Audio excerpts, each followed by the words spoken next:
Today, and thanks for letting me come back with you. I was with this group in November, I believe it was, and we were talking about adaptive change and moving the church. My name is Dave Jadlocki. I'm the pastor at the First Congregational Church and Society in Rindge, New Hampshire, and that just gives you a little insight into my expertise. I'm so innovative and creative that we still have this 250-year-old name hanging around our heads that is impossible to fit on a business card. And I think that is the very precise component of this day as I think about what we're going to do and be. I don't want you to have any sense that to be creative, to be innovative, to take our churches out of our boxes, that you need to be an expert, or that there is anything such as an expert. I don't want you to think that you have to have some special skills, or that being here is going to give you some sort of special skills. Perhaps most importantly, for my own insecurity, I don't want you to think that I have some amazing special skill. Reality is, we're in this together. And you'll hear me say it throughout the day, but the truth about finding a way forward is that we must believe and recognize that the wisdom for this change, the wisdom for where we head, the wisdom for where we're going is in this room. The wisdom is always in the room. So if you hear nothing else today, that's why I say it from the very start, so you can check out. The wisdom is in the room. I don't think we believe that enough, and I think we get panicked, and I think we get worried, and I think we hear these stories, and we wait for some sort of massive wind of healing to blow through, and we forget that we are part of that process. So what we're going to do today is I am not going to spend the last 5.5 hours that I have lecturing you about how to be creative, how to be innovative. I'm not going to give you solutions. I'm not going to tell you this is the program or the worship modification or the special event that you hold. I'm not going to do any of that, because the wisdom for that is in your churches. The wisdom, she sighs as she says it. Those people have the answer. No! Yes, they do. Because each of our local churches carries a special identity. It carries a special energy. Every single church has its own history. It resides in its own community. And so we need to be aware of that and experience it and trust it and believe in it and let it guide us. The town that I serve in is unique. It's different than Harvard. It's different than Wolfboro. It's different than Laconia. It's different than wherever you have driven here from.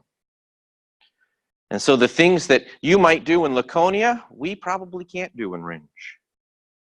And the things that we do in Rindge, you might not be able to do in Newfields. So there aren't any special fixes. And this, for me, is interesting because I was the second presentation. Rebecca talked to us about family systems at the start of this event. I was the second presentation, and I hope if there was anything you heard in that one is that technical fixes don't change or don't meet the need for our evolving church. And so we talked about adaptability. And what does adaptive change look like? And what does adaptive change mean? And so that brings us all the way to where we are today, is that we don't have a technical solution. Innovation and creativity are not about bringing in this little product that will make everything better. It really is believing that the wisdom is in the room. I happen to be preaching tomorrow on Proverbs 8. The wisdom was there with God in the creating, and it's here with us.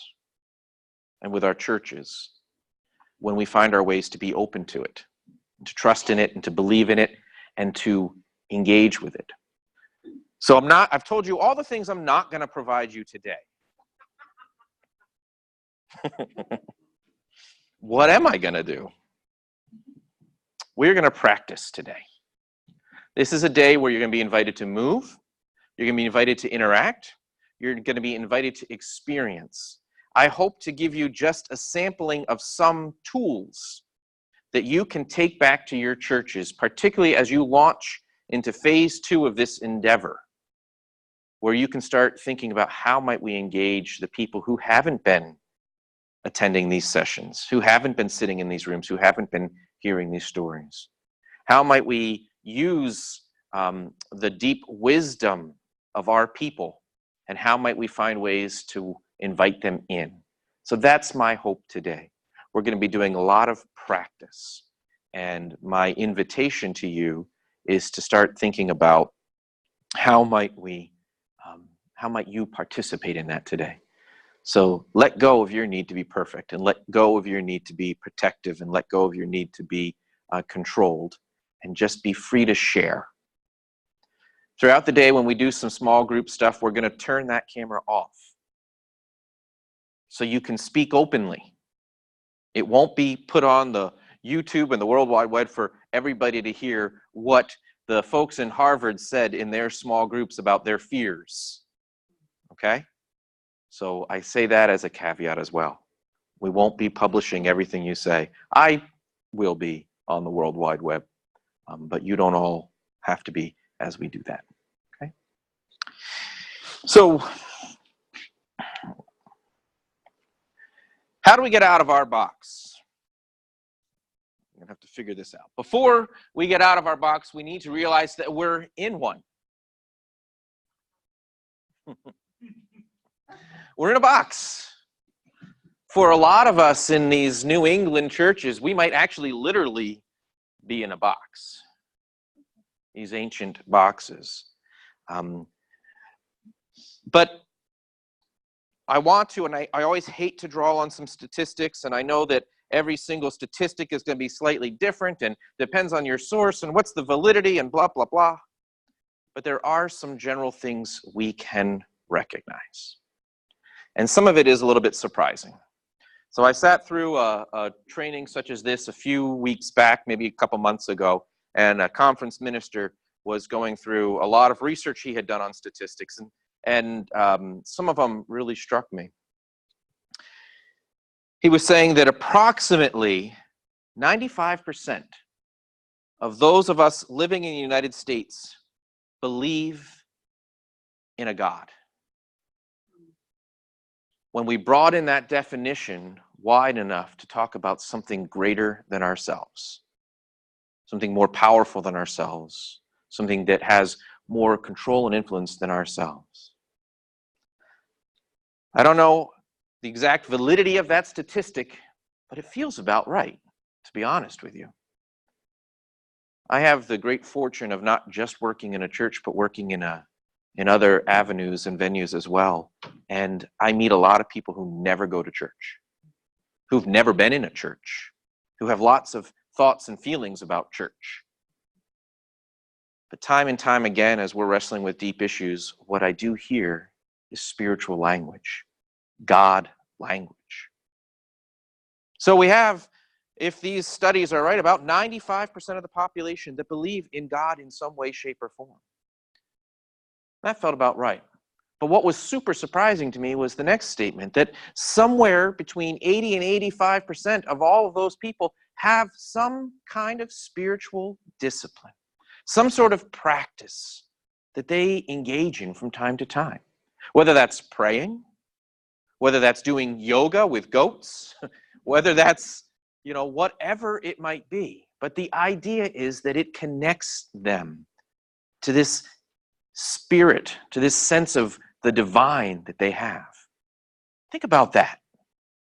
As we sit here and bemoan the death of the church, a huge part of our society is longing for activities and experiences that will connect them with what we happen to know and call the divine. Now, this is where things get a little sad for us. When we start zeroing down, then the numbers tell us that somewhere between 30 and 40% of our whole population says that they're affiliated with a church. 30 to 40% say they're affiliated with a church. That doesn't feel so good now, right? Because now we're talking about us and who's in our local churches and who's there. And that's a small number. But even then we might say, well, that's actually higher than I thought, because when I look around on Sunday morning, there's definitely not 30 to 40% of our town sitting here. And what we start seeing when we zero down on what does that mean, those people who are affiliated with the church, how often are you actually going? Well, we start to realize somewhere around 8% of the population is attending a worship service on a Sunday morning. And that does feel about right now, doesn't it? So that's some dose of reality to start with, right? And we have a choice. We can feel defeated by that. We can feel frustrated by that. We can feel overwhelmed by that. And when we think about buildings and mortgages and pastors' salaries and benefits and all of this kind of stuff, you might say, ah. And then when you hear me say that the wisdom is in the room, and we realize that only a very small number of our community are in that room, it might even feel a little more defeating. Hence the sigh. The wisdom is with those people.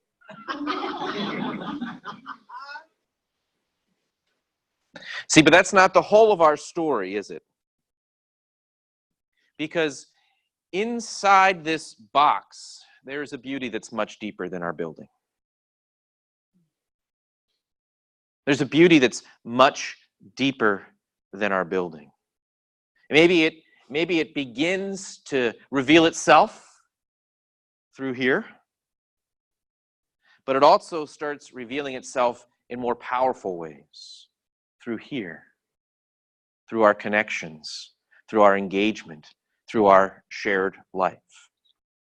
We've been given a gift, and we have a gift to offer. We need to believe that. And that gift that we have brings healing, and it brings hope. It brings justice, and it brings peace. It brings love, and it brings wholeness. And yet, for some reason, it's one of the best kept secrets in all of the world. We hold it tight. We keep it in. We forget to speak it aloud. Maybe we're afraid, or maybe we're ashamed, or maybe we're embarrassed, or maybe we think that we're not expert enough. But we have this gift. And I just don't want to speak now about the church in general. I want to speak specifically about the United Church of Christ and our congregations. In a time when so many in our society feel bristly about Christianity, we offer a fresh perspective, a perspective that a lot of people can't even imagine exists, a perspective that certainly doesn't get news coverage and doesn't speak the voice of Christianity. We have a unique offering to put into the world. But unfortunately, when we continue to be clinging so tightly to our modality of expression, when we think that the only way to be church is to be in that sanctuary on Sunday morning, we're ignoring a wide swath of reality and what other people's experiences are and what people are needing. That 82 to 85% who are longing for spiritual practice probably aren't going to walk through the door. We can find all of our best marketing tools, and we can hire consultants, and we can build websites, and we can have newsletters, and we can do all those technical things. But it's not going to bring dramatic waves through the building. And I'm sorry about that. For a lot of us, it takes a long time to accept that and to believe that. And there are some who will tell you that I'm wrong. That's okay. But my experience and my belief and my vision as we think about what God is doing with the church is that we need to get creative. And we need to believe in this gift that we've been given, this spirit, this truth, this word, and we need to get excited about sharing it. And we need to be able to say, perhaps the way you need to hear it is different than how I've been telling it.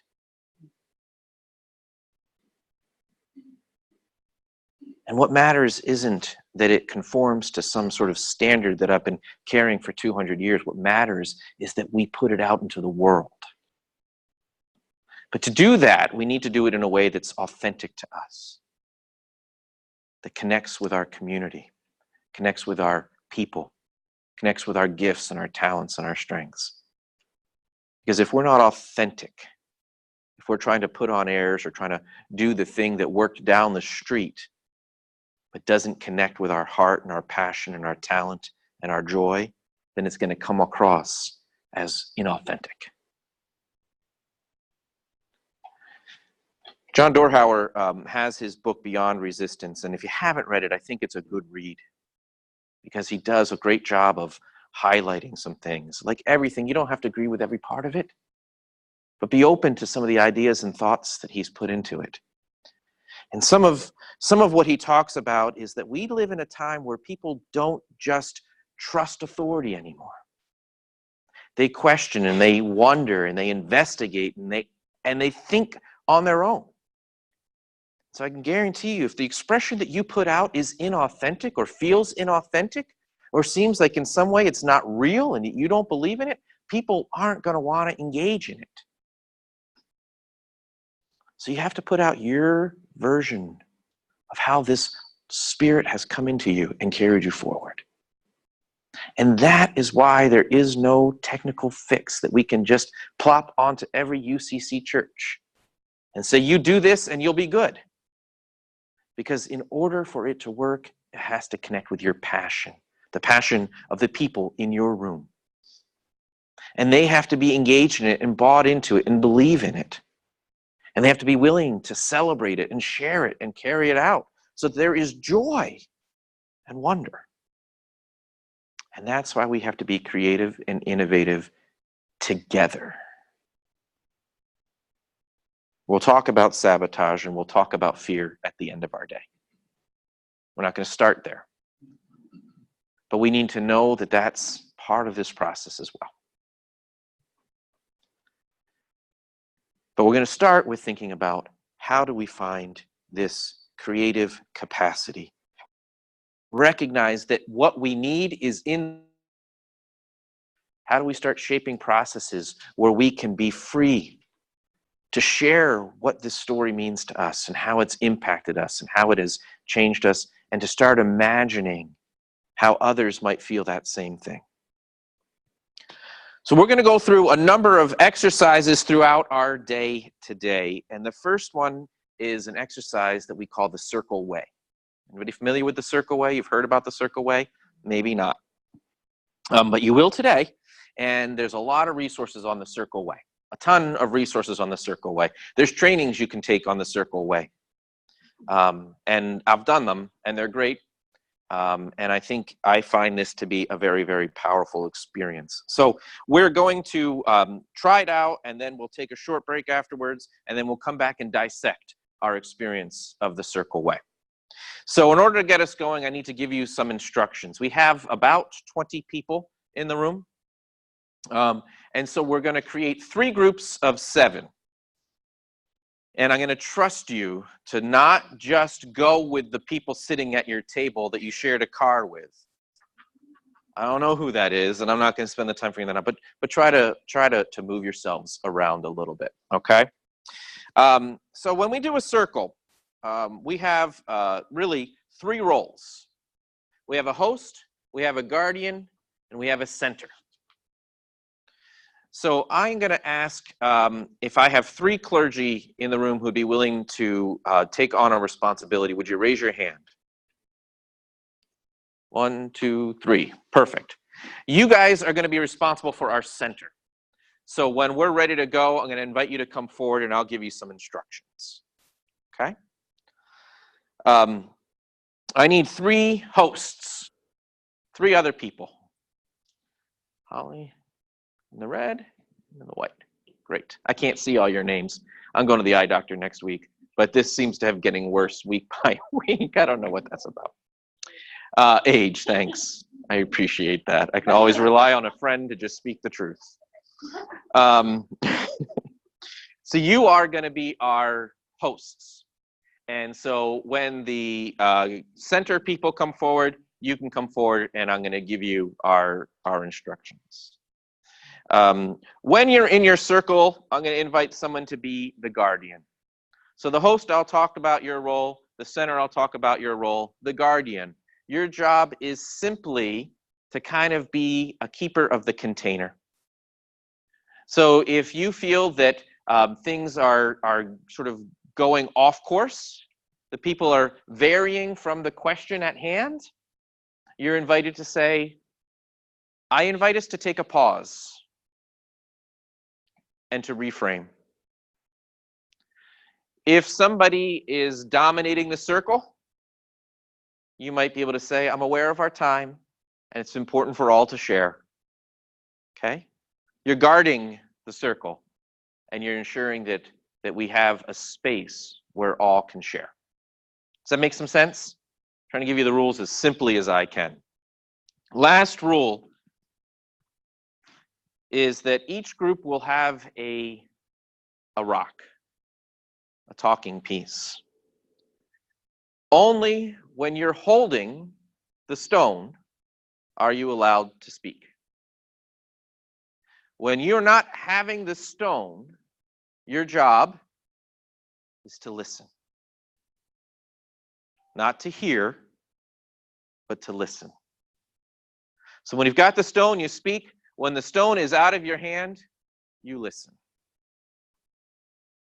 Okay? We're going to experiment now. Does the guardian need to have the stone in order to? The guardian doesn't have to wrestle the stone out of the person's hand to make them stop speaking. Good question. Although that might also work. The guardian can speak. If the guardian needs to contain the space back, the guardian can say, yeah. Not quite that. I heard somebody say what the guardian might want to say, but we invite it in a kind of way. So, all right. So I'm going to invite 5 people to take chairs and gather in that corner. 5 people to take chairs and gather in that corner, and our third circle will be up in this corner. When you get to your circle, you're going to notice that your your host and your center are up here. So if you'd grab 2 other chairs for them, that would be kind and loving. So one group back there, one group back there, and one group back here. They're supposed to come to you? Yes. Can I keep your mic live for your instructions? Yes. Yes. Okay. Guardians. You're a guardian, or I mean hosts. I didn't mean guardians. Hosts. Who's hosts? You're a host, and you're a host. So here are the questions that we're going to work from. So your role is to invite, to introduce the question. And the goal is really that the stone moves around the circle. It doesn't have to move in a next order. But what you're going to do is, as people gather, you're going to say, welcome to our circle. You're going to invite a moment of quiet, just a moment, very short.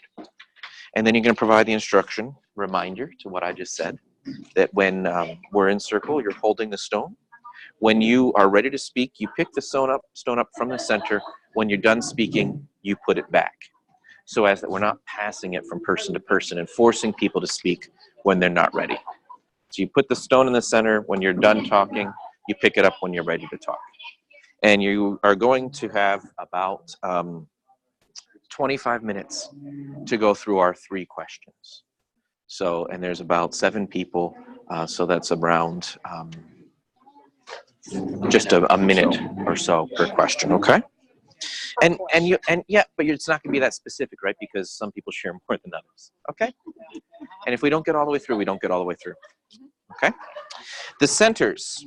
Your job is to create a point of center. So you're going to take all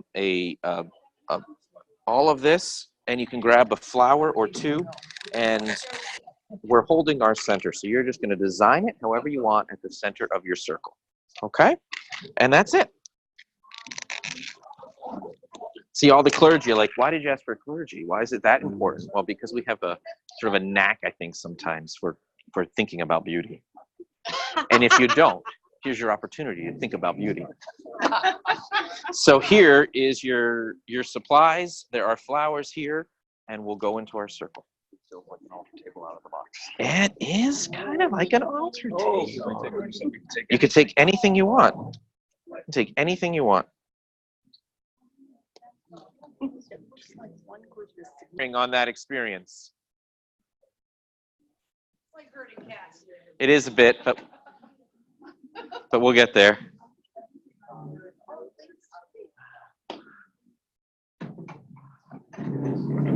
All right, as you find your way back to your table.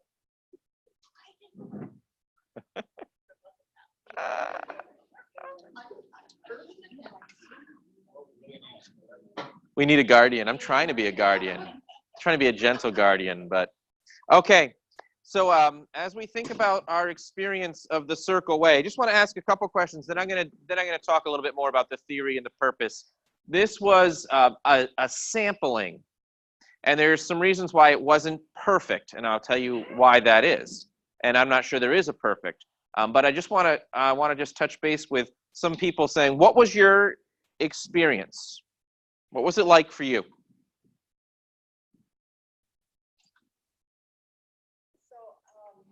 Part of the work I do is I'm a group facilitator. Uh-huh. So it's interesting, when I was holding the rock, I'm usually the one who was listening and not the one sharing. Yeah. So on that side of it, and I really felt like,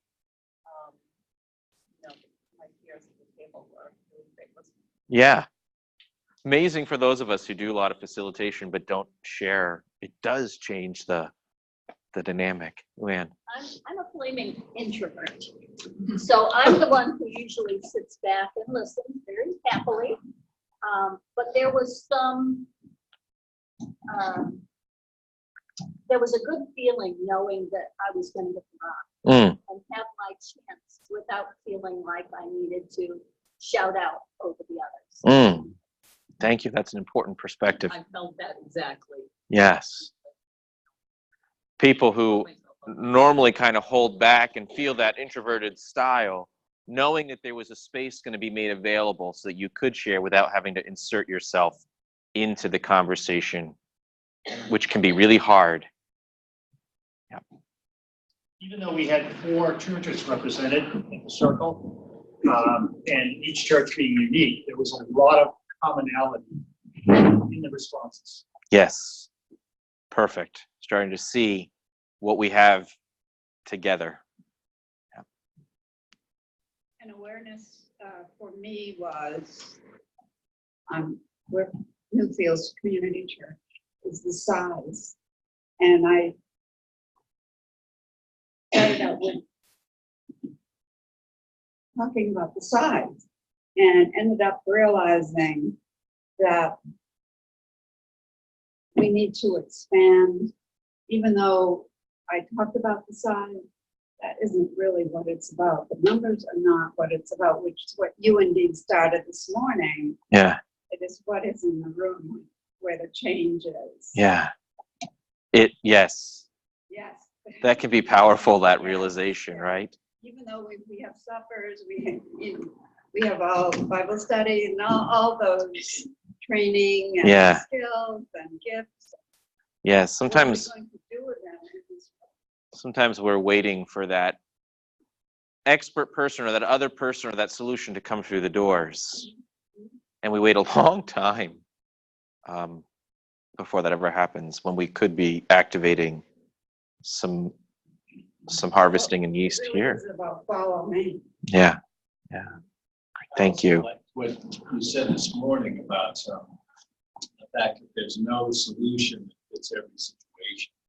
And we've got a lot of experience over the years with programs that people grab that are really successful in the church, and having it be a really awkward fit. I know some people have had a really positive experience with Steve ministry, for example. And my experience has not been positive with it, so it really depends on the church. It does. The kind of one size fits all thing just doesn't serve us. Yeah. And it may work with a certain church. And here's what's interesting about programs and things is that as you bring in a new pastor, the things that have worked for your church in the past may no longer work because you are now a new dynamic. You're a new experience. And being able to think about, well, what are the gifts that my pastor has? What are the gifts of our congregation has? How might things evolve and shift? That's part of this innovation. Isn't always a brand new idea. Sometimes it's thinking about who are we now and how might we utilize the wisdom and the strengths that are here more effectively, more creatively, more spiritually. Any other thoughts on the experience of the circle? For me, it was very reaffirming to hear from so many people of different churches that the Spirit is alive and it is touching us in a profound and authentic way. Big ways, little ways, but it's real. And it's that love of the Spirit that I think we're all reaching out and touching and wanting to share with the rest of the world. Thank you. So let's talk a little bit about why Circle works and how you might use it. Go ahead, Ruth. I'm sorry. So why Circle works and how we might use it. So one thing that you probably noticed, but I haven't talked a whole lot about, is the center. And so at the heart of every circle is a center. And this, in our case, all I provided was I asked for 3 people to be our center creators and provided a bucket of dirt, napkin, and some flowers. And there were 3 entirely different centers.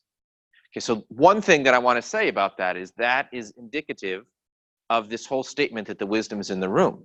Had I been prescriptive about what to do, I would not have allowed some of that creativity to come up.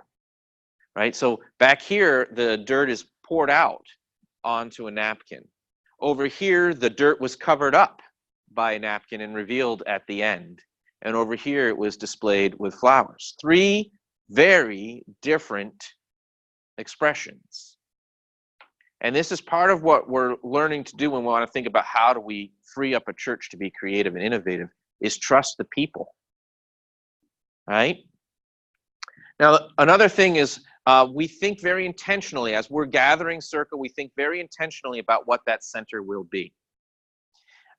So here, part of what our theme was, and I had no idea what Beth was going to talk about. But what did she talk about? Creation, right? And my early imagination of our circle was around things coming into life. I couldn't find at the food store yesterday seed packets. Otherwise, there would have been seed packets in your circle components. But we had flowers, dirt, a rock, things connected to creation and what's emerging. And our questions were really gently getting at that. Where did you see spirit in your church? Or where did you see creation or life coming in? What's holding you back? What are some of the things that are preventing that life from flowing? And then what's emerging? What's a big idea, right? So your center actually provides a grounding for your conversation without it having to be articulated in that way. Sometimes we rely too much on our words. And when we do that, we put containers on people's experiences.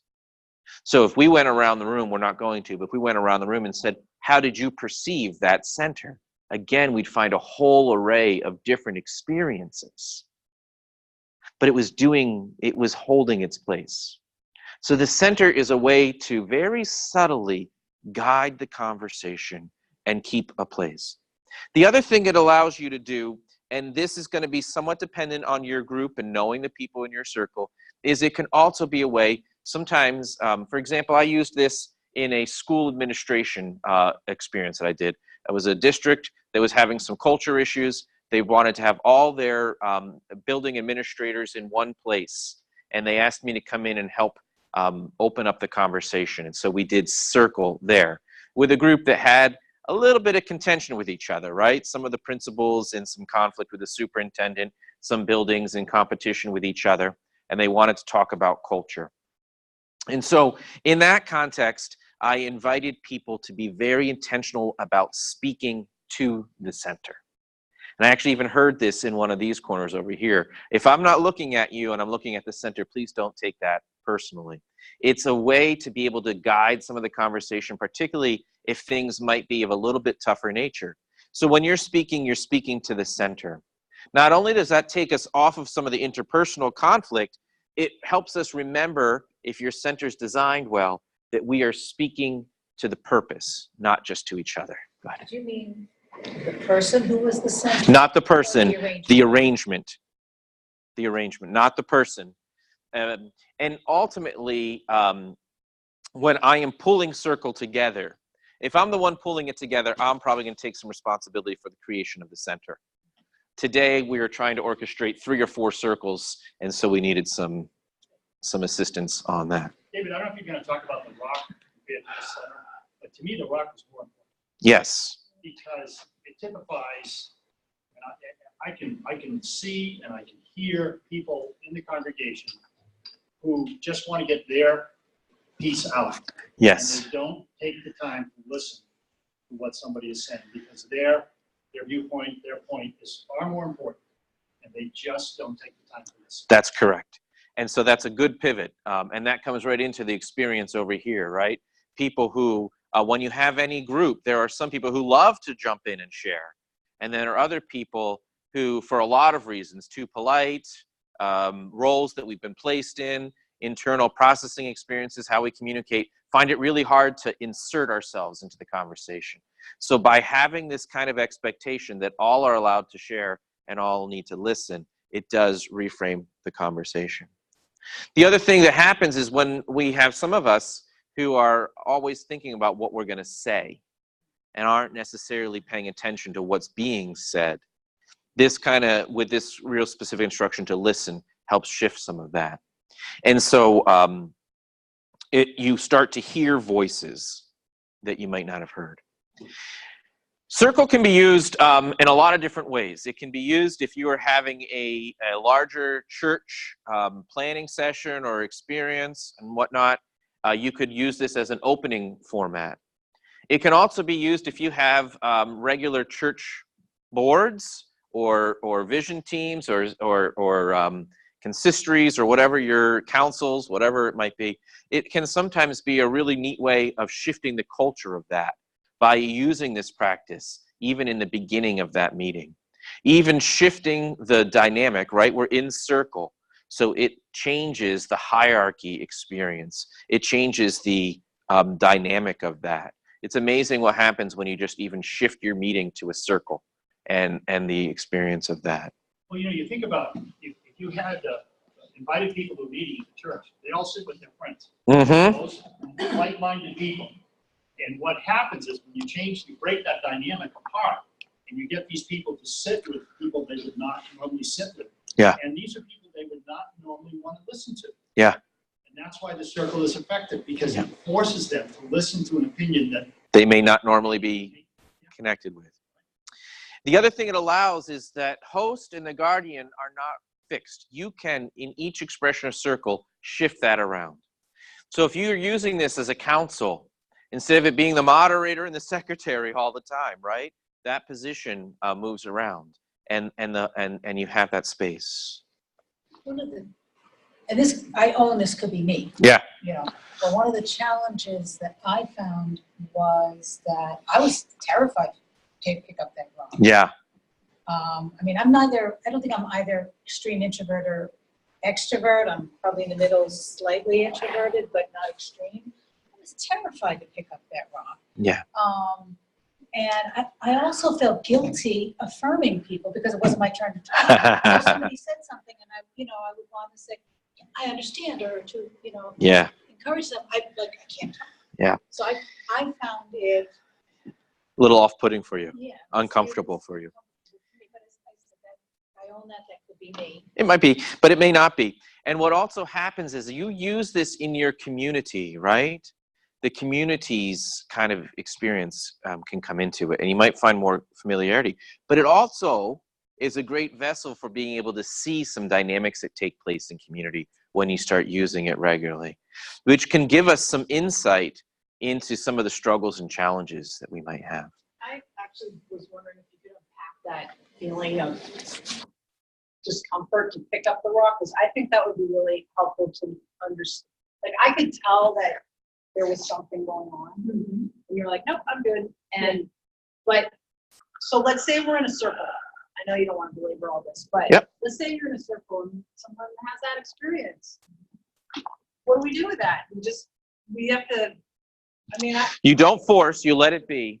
And then when the circle is over and ended, sometimes you can do exactly what I just started here. So let's share our experience of circle today. How did that feel? And that person may articulate it or they may not. Can you speak to David, how big a circle is shooting? Yep. So an ideal size for a circle is somewhere between 6 and 8. Because you want to provide opportunity for people to speak. So, it can be difficult. You can do some things in larger entities, but you have to be thinking about your questions very carefully. And that's the last component of circle design, is the question. And you're actually going to find, we're going to do a lot of other experiences today, the question and what we choose to ask takes a lot of intentionality and thinking about. So I didn't know what our experience was going to be here today. I didn't actually know how many people would be here today. And so there's a lot of unknowns in this. So I loaded the questions. So sometimes an easier way to start off is with a one-word circle entry. So people can acknowledge how they're entering the circle. Where are you right now? What are you feeling? And then a more important sort of meat question in the middle, and then kind of a closing last idea, or what am I carrying away, or what am I feeling. Sometimes in this case, I didn't expect most groups to get to 3, but I also wanted to provide some space in case there was a desire there. And so for me, the powerful questions for where we were trying to get to were 1 and 2. What have you seen, and what are your fears, or what's holding you back? The big idea, honestly, we're going to get to a little bit later. So that was a less important question for me in the design, but I also recognized that I didn't know who the players were. I didn't know what the space was going to be. I didn't know how it was all going to work. So I buffeted in a little more room for that. The last thing, and then I want to move on, is thinking about the spirituality of this as well. When I talk about that, remember that box in the church, and when we have so many gifts, we are automatically primed for this powerful experience because we are rooted in community. And in so many ways, what Circle is about is facilitating community and connection and being a voice. And so we have so much that from our faith tradition that feeds into this. And so I think about some of these activities that we're going to do today, and they are so perfect for church. I've learned a lot of them in contexts that are corporate and nonprofit facilitation, and they work. They work there. They work better in a community that has this understanding of the Spirit moving and shifting, that has this understanding of the value of every voice, right? We may not practice that in our churches, but we proclaim it in our churches, right? The value of every life. And so when we start putting practices in place that also bring into essence our words and our concepts, we start seeing some important things that transpire. Yeah. David, one of the things that I really liked about the circle was I liked sort of the continuous engagement from people in the circle. Mhm. So whether you were speaking or listening, everybody was fully engaged and participating. One of the, if I connect the dots of a few things that were said here a few minutes ago, I would ask you a question, is that I think in a church, for example, often we ask the question, wait for the answer, and as soon as the answer comes, we're like, okay, got the answer. Yeah. Great, excellent. And then a whole lot of people unplug again. I'm curious as to whether you have any thoughts around when you move from a circle to a much larger, like a congregation. Any thoughts on keeping that engagement? Because it strikes me that in this process, in this evolution, it's not like there's an answer. It's a continuous series of shifts and changes and adaptations and flow. Yeah. And so how do we stay alive and engaged as a full congregation to keep paying attention? Yeah. So within a one frame context. So if we're going to have a day's event, or a half a day event, or a large congregational meeting, circle might be my opening, and then I might draw upon a couple other expressions that we're going to do. Thinking about a longer term trajectory, I might find as a leadership team some ways to make circle become a more consistent component. Maybe not a 20-minute circle, maybe a 10-minute circle. Maybe you vary that so that it becomes part of the ongoing expression of the church and the feel of the church. This is where you're using a technical fix for an adaptive change. So very simple exercise, but by applying it continuously across different venues and different expressions, what's the adaptive change in this circle? The change that we're making is that we listen to each other. Everybody has a voice. We believe in the answers and the possibility here. That's the adaptive change, right? Versus this top-down authority kind of model that even though we're UCC, we don't have that. So much of what we replicate in our practice still is that. So this is really starting to build some of that kind of changing that community. There should also be a beginning and an end to a circle, right? It cannot be it needs to be contained, and you need to be clear about that, right? I was clear about that. We have 20 minutes.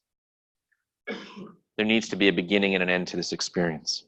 Okay, I want to move on to starting to think into another concept that's going to be important for us here.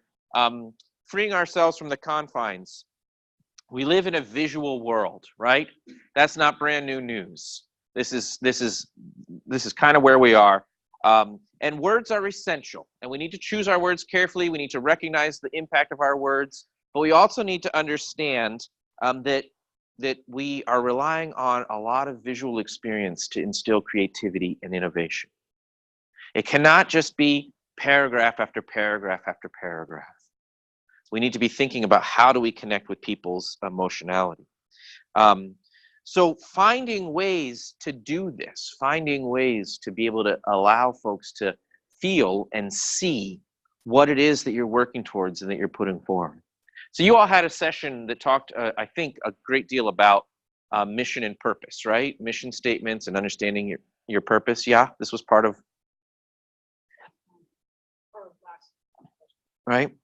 So as we start thinking about the design of our space and where we put things, right? So you might have a small group within your church that's working really hard on fleshing out a mission statement or purpose statement and coming up with things, right? But what do we do with that? So often what we do with that is we maybe write a newsletter article, or we put a thing out. And that's good. That's important in disseminating information. But it's not necessarily going to activate this capacity for creativity and cultural buy-in. So this is where we have to start thinking about how do we communicate visually and how do we offer opportunities to do this.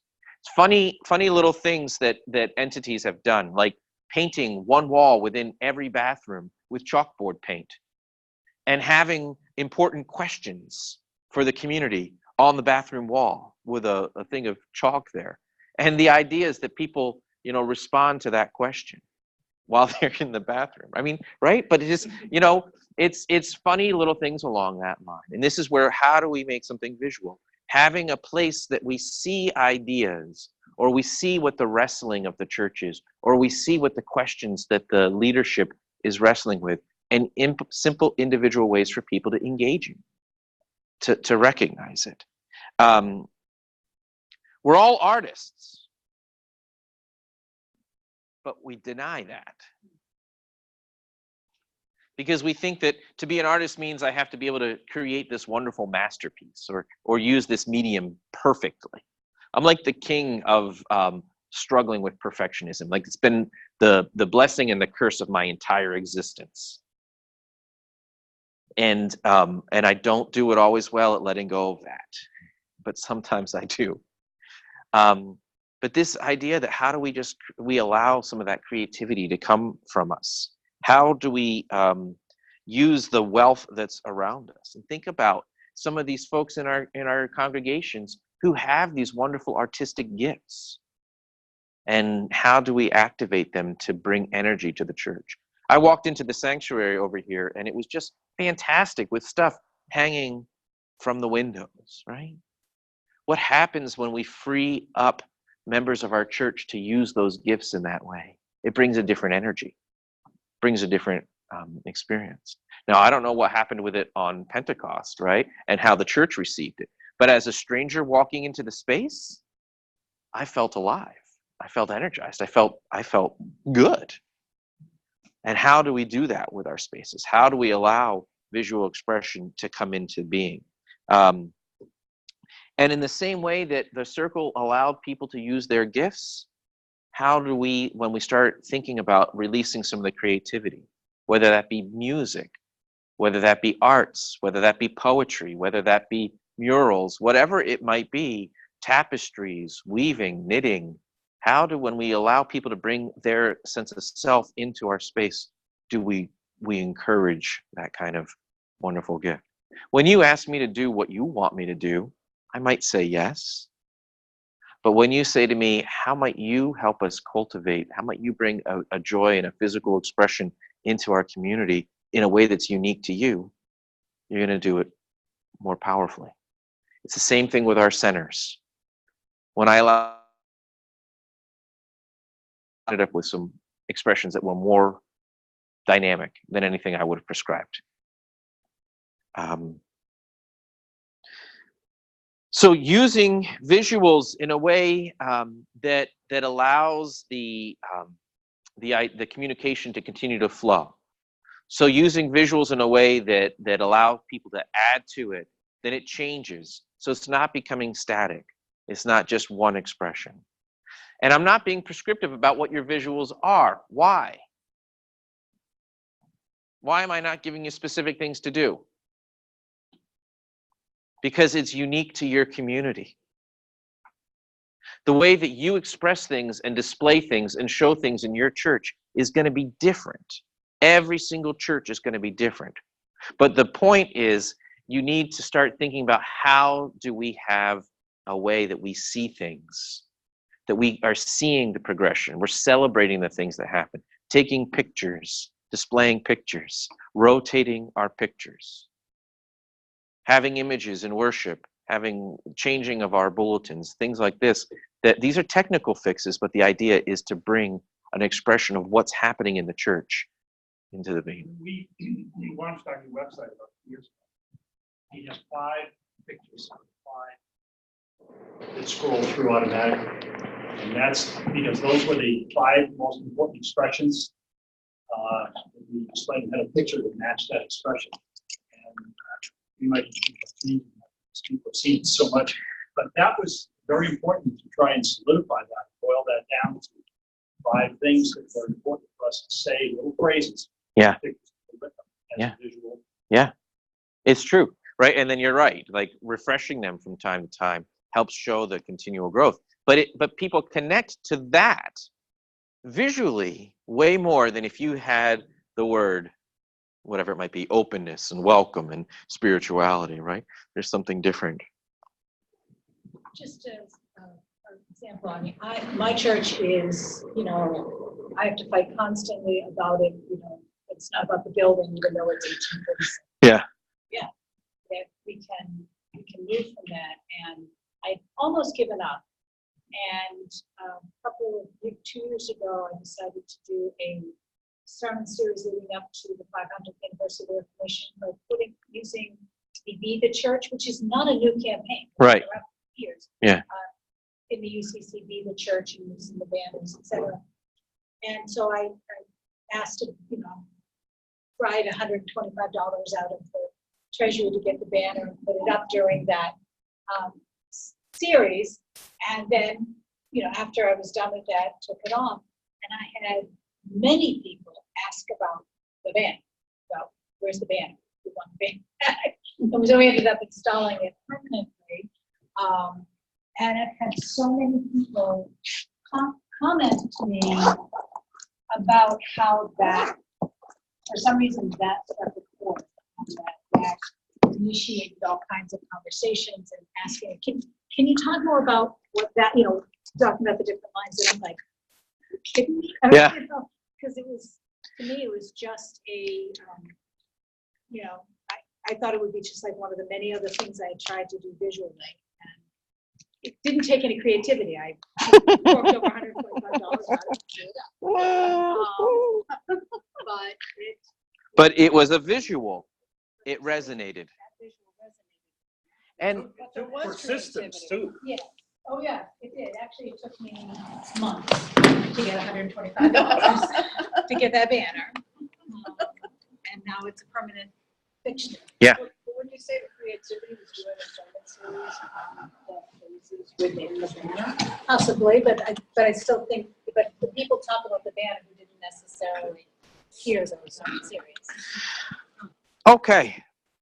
So we understand in some ways this concept of the visual, and thank you for that wonderful story about it, because that's better than anything I could have actually planned to say. It transforms us, it changes us.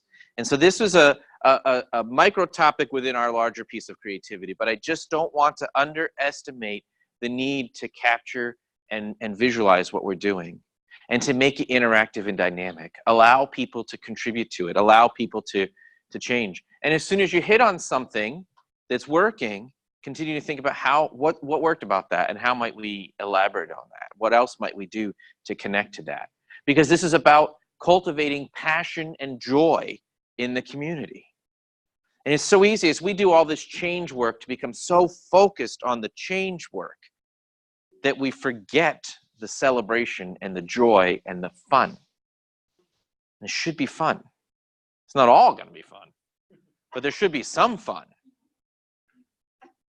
Okay, we're going to think now about, you're going to experience now, and then we're going to have lunch at 12:30. You're going to experience now our next kind of process activity, another opportunity to be able to gather information and to be thinking along this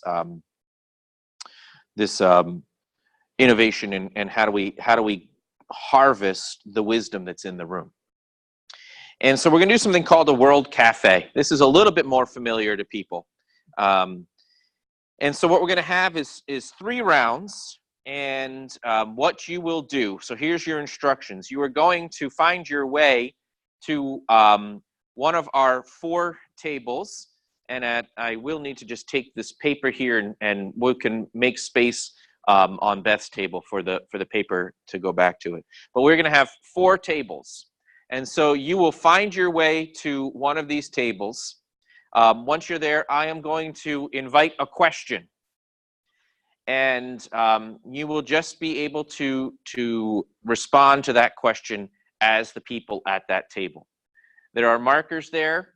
There'll be a piece of paper on top. You're invited to draw, to write, whatever you might want to do. So you'll notice some people talk and communicate that way. Other people might write an idea or a thought down on the paper and hopefully share it when they're able. But we're just going to be able to do that. After I close the first round, you're going to be invited to move to another table to try to be with different people to mix things up. And we're going to do 3 rounds of this experience, okay? So there are sheets of paper and markers at each of these tables, and some of them are on the ground, and you're just going to find your way to a table. We're trying to keep, there's about 20 of us, so we have 4 tables, so about groups of 5-ish. Okay, don't stress about equality there, but 4, 5, 6 at one, whatever it works out to be. Okay. Question at the beginning, you said you're going to answer it as the people at those tables. Does that mean a consensus or No, individual? individual dialogue at the table. All right. I'm going to give the question, and you're just going to have a dialogue. You're going to think on the question. You're going to respond as individuals. This is brainstorm, however it might be. Okay. You're just going to move when I tell you to move, not as groups. Okay. So find your way to a table, and I will give you a question. Leave it run for this. Yeah. Yeah. No questions. Yeah.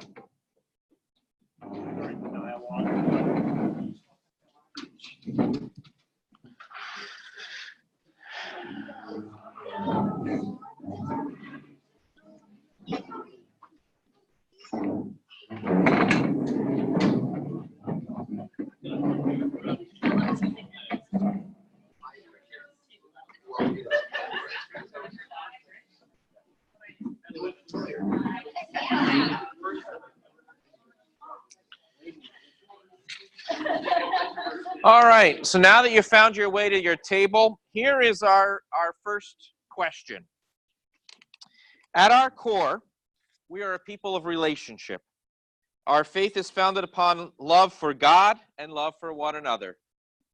Relationship. What does it mean to be a community of connection, and how might this be a platform for transformation? I'm going to say it 3 times. Feel free to write it. What does it mean to be a community of connection? And how might this be a platform for transformation? What does it mean to be a community of connection? And how might this be a platform for transformation? I'm going to give you 10 minutes to have dialogue and begin thinking on that and discussing that.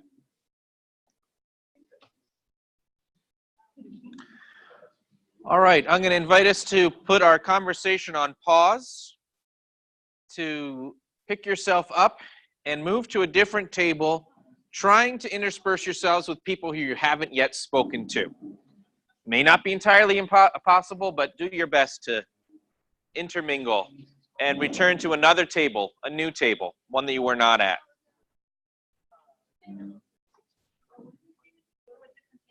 That's correct. Move to a different table, trying to be with different people. You can move in on them. Sometimes it takes that to...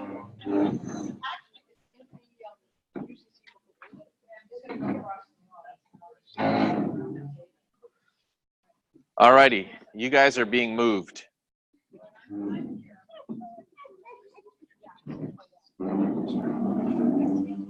Watch the cord right there.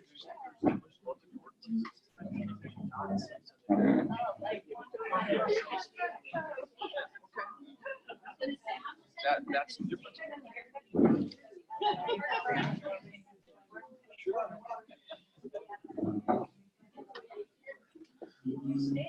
Well, there. I'm joining you. I'm trying to be with a completely different person. I know we are.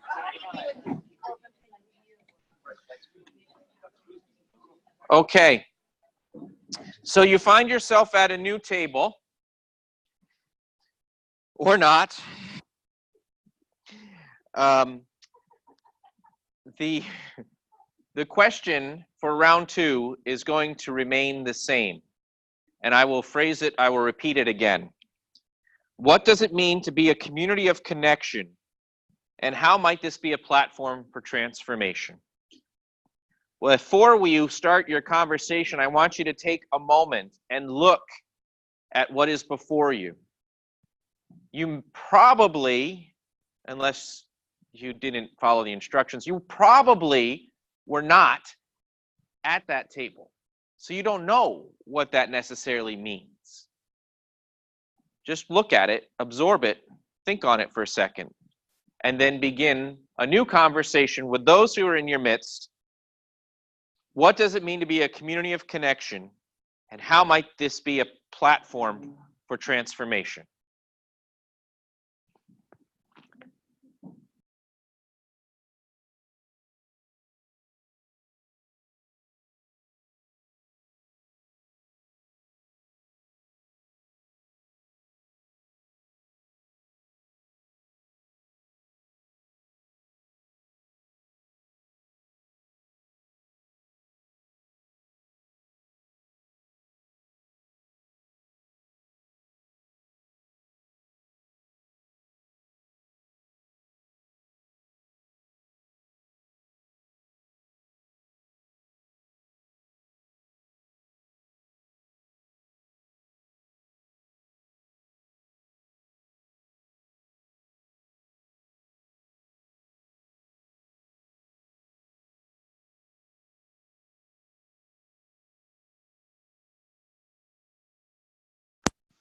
As you find your way to your new table, I invite you to take the blank piece of paper that's on the bottom of the pile and put it on top. You're starting with a new question. In fact, you can just leave those on the side. I'm going to come grab your expended pieces of paper in a second. So here is your new question. As we cast a vision for the next generation of church, what are the cornerstone beliefs and values that will allow us to be a transformative presence? As we cast your vision for the next generation of church, as we cast a vision for the next generation of church, what are the cornerstone beliefs and values that will allow us to be transformative presence in the world? What are the cornerstone beliefs and values that will allow us to be a transformative presence in the world? We've got 10 minutes. Intention is, this was just an opportunity for you to experience it briefly. What I'd like to do as we close it is, as we're going to move around the tables from here, there, and there, and I'd like you to just lift up one or two words or three words that were those core beliefs or values. Not the whole long explanation of it, but one or two of the words that seem to be some of the core beliefs and values that you'd like to lift up. Community. Love. Thank you. Acceptance. Service. Thank you. Love and service. Thank you. It's all right. Say it again. Love and service. But we also talked about the drain of the building. And how would you phrase that in a belief or a value? Oh, that we don't need the building. I said the value of the body of Christ. The value of the body of Christ. Great. Perfect. Okay. We will come back to this experience and talk about it once we've been fed by food. Before we do that, our amazing... Well, this one kid wanted the,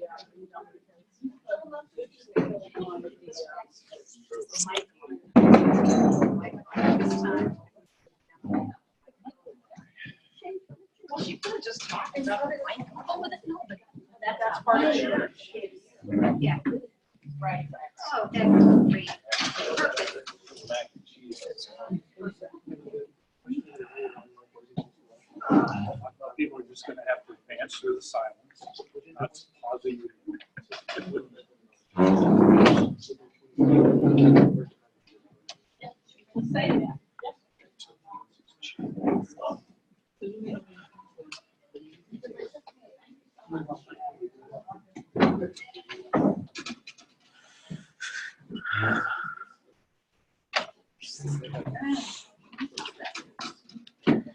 Well, congratulations. You have made it halfway through our day and you came back. You are well fed and hopefully ready to continue on with our afternoon. I make you a promise. We will be done by 3. I know I've been driving our time frame hard. The upside of that is we'll live into our end time just as hard. So we will be done by 3. So before we broke for lunch, we had an experience of a World Cafe, a modified one, a short one. And so let me talk a little bit about what a World Cafe can be used for, the benefits of it, the challenges of it. So recall that my whole goal today is not to provide you with the innovative, creative ideas and solutions, but to provide you with the tools and techniques that you can start cultivating your own innovation and ideas in your context, in your setting, in your local church. One of the things a World Cafe does well is it works for very large groups. Anything a whole lot smaller than what we have here, it can be a little bit challenging. Still achievable, it's just you need to shrink the size of your circles. But for a large group, so this is wonderful if you're doing a congregational visioning experience. It's even better when you have an experience where you have been intentional about inviting community folks in to start thinking about what does the church need to be and how might we meet the needs of the community. So when you're starting to have a mix of people, this is a wonderful tool that you can use. In essence, what happens, a couple benefits, is you have these small tables. If we were to really spend the time to do this well, today I'm trying to rush through a whole bunch of stuff and give you a sampling. If I were to do this well, we would have had it be a lot fancier. Our tables would have had some nice tablecloths. We might have had some chocolates on the table. We might have had just some ways of making it feel special. I think sometimes in churches we have erred on the side of easy and forgetting about that sometimes a little bit of effort will go a long way to making an experience more fruitful. So rather than thinking about doing a ton of stuff, maybe how we do smaller stuff really, really well. Maybe I'm just speaking about my church, but that's like a refrain we have. It'll be easiest if we just use paper cups. Yes, it will be. But it might not live into what we want to be. I feel stupid asking this, but, and as a result, I'm not understanding what you're saying. Can you tell me what the phrase World Cafe has to do with what we did? That's what we did. I know that, but I mean, why do they think about it that way? Why is it that phrase? So when you think about what happens at a cafe, so ideally you go to a cafe and there are all these small little cafe tables spread around. People sit down. They're in a little more relaxed environment and they have an exchange of ideas. They have a dialogue. They have a conversation.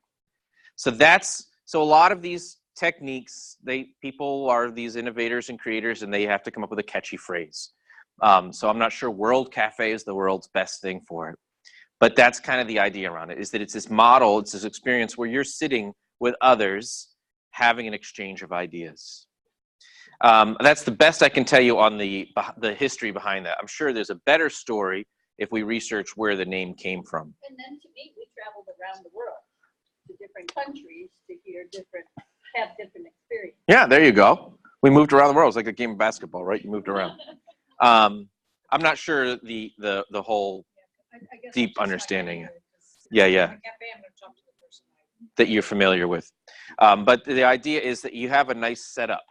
So you've got some small tables, well-designed, friendly. It feels like you've put some intentionality into hosting an event. And that's what we're thinking about. We're thinking about how do we create a container. So it's not just about having the experience, but how do we create a container that's going to optimize what we want to have happen. All right. Also in the design, I wasn't able to do a lot of it, but I did walk around with a pitcher of water and invite people to have some water if they needed. There are ways that you can intersperse some hospitality in the midst of your hosting your event. Because what we're trying to do is we're trying to set people at ease. We're trying to help them feel comfortable being there. And we're trying to facilitate the conversation, not by orchestrating it, designing it, but by making it free that people can speak and share. You'll notice that we did the same question for 2 rounds. There's intention behind that. The first time you do it, people are thinking a lot about the question, and it's a little bit slower to get going. The second time you do that question, people are a little more comfortable and the ideas can go slightly deeper. Also, when you move to another table and the paper is left there for you to see, you can start sparking around other people's ideas. Some tables got very visual. So if we look in that back corner, you can see the papers from those first round. Some of them are full of images, others less so. But the idea that you can step into what someone else has been doing allows you to pick up and get some inspiration from places that you weren't. Again, the idea, the wisdom is in the room. May not have been at your table. It might have been at your table before you got there. And then you draw from it and you experience it.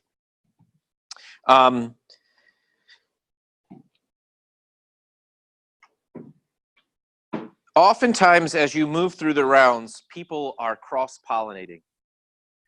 They're taking an idea they heard in another table and they're translating it to your table.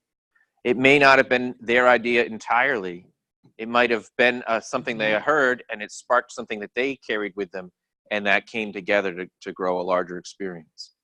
So when you do this in multiple rounds with a large group, you start getting a lot of cross-pollination. I used this this past year. My church was in the process of transitioning from a full-time paid pastorate position to a 2/3 time pastorate position. You can imagine there might have been a lot of emotion in that. And so we had a team that had been doing some thinking and feeling, but we also realized that if our small group that was designing what this would look like, what this new realm of pastor would look like, if it was just us, it would not be successful. We needed to ensure that the whole congregation was part of that process. What we didn't want to do was just have a big round circle, right, where we just sat there and said, like a circle way that we did, and said, what are your thoughts and feelings? Because what's going to happen? The negativity is going to carry the circle. The fear and the concerns were going to carry the circle. So we orchestrated about 6 rounds of World Cafe with some very specific questions that we were trying to hone in on around what people wanted, what kind of ideas did people have, what kind of fears existed, what strengths, weaknesses. And by doing that and allowing people to move through the process, we actually had an amazing experience where people left much more hopeful about what this could be. Not that everyone accepted the concept or the idea, but it wasn't as fatalistic as it was when we were entering the room. Because in this process of people conversing and sharing, yeah, someone shares a negative idea, but then oftentimes someone else at that table reels that back in or provides a counterpoint or an alternative perspective. I don't know if you experienced that at all, where somebody was going down a different direction and then somebody else just brings it back. It's trusting some of the wisdom in this room and trusting some of the dynamics. And so you can have this.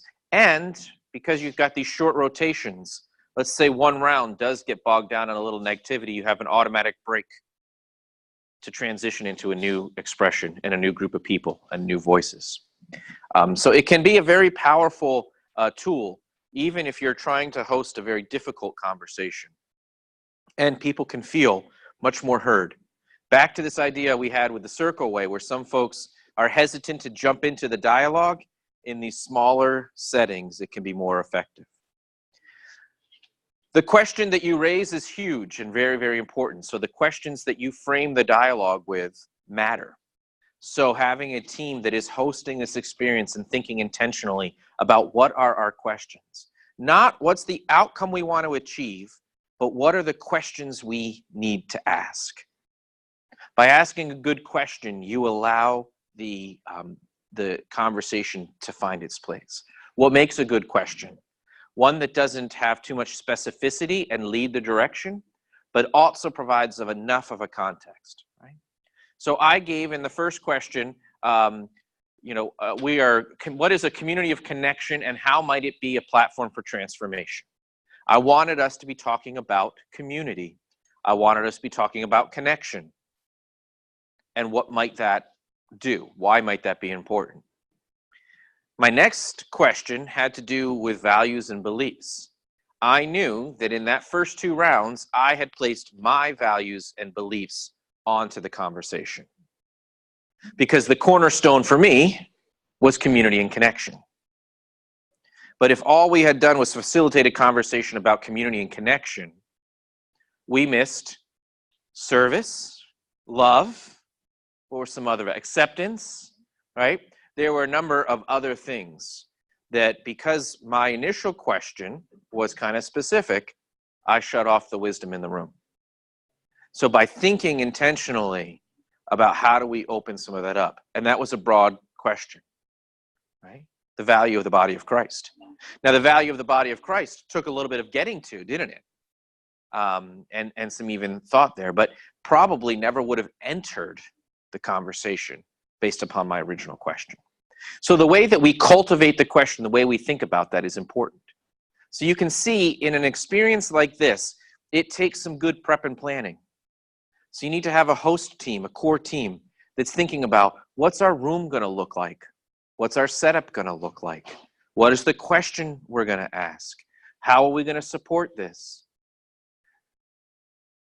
In my church, when we were using this to talk about full-time to 2/3, we knew instantly that if we just allowed people to initially select their table, the first tone of the conversation would have been established before we had a way to cultivate it, right?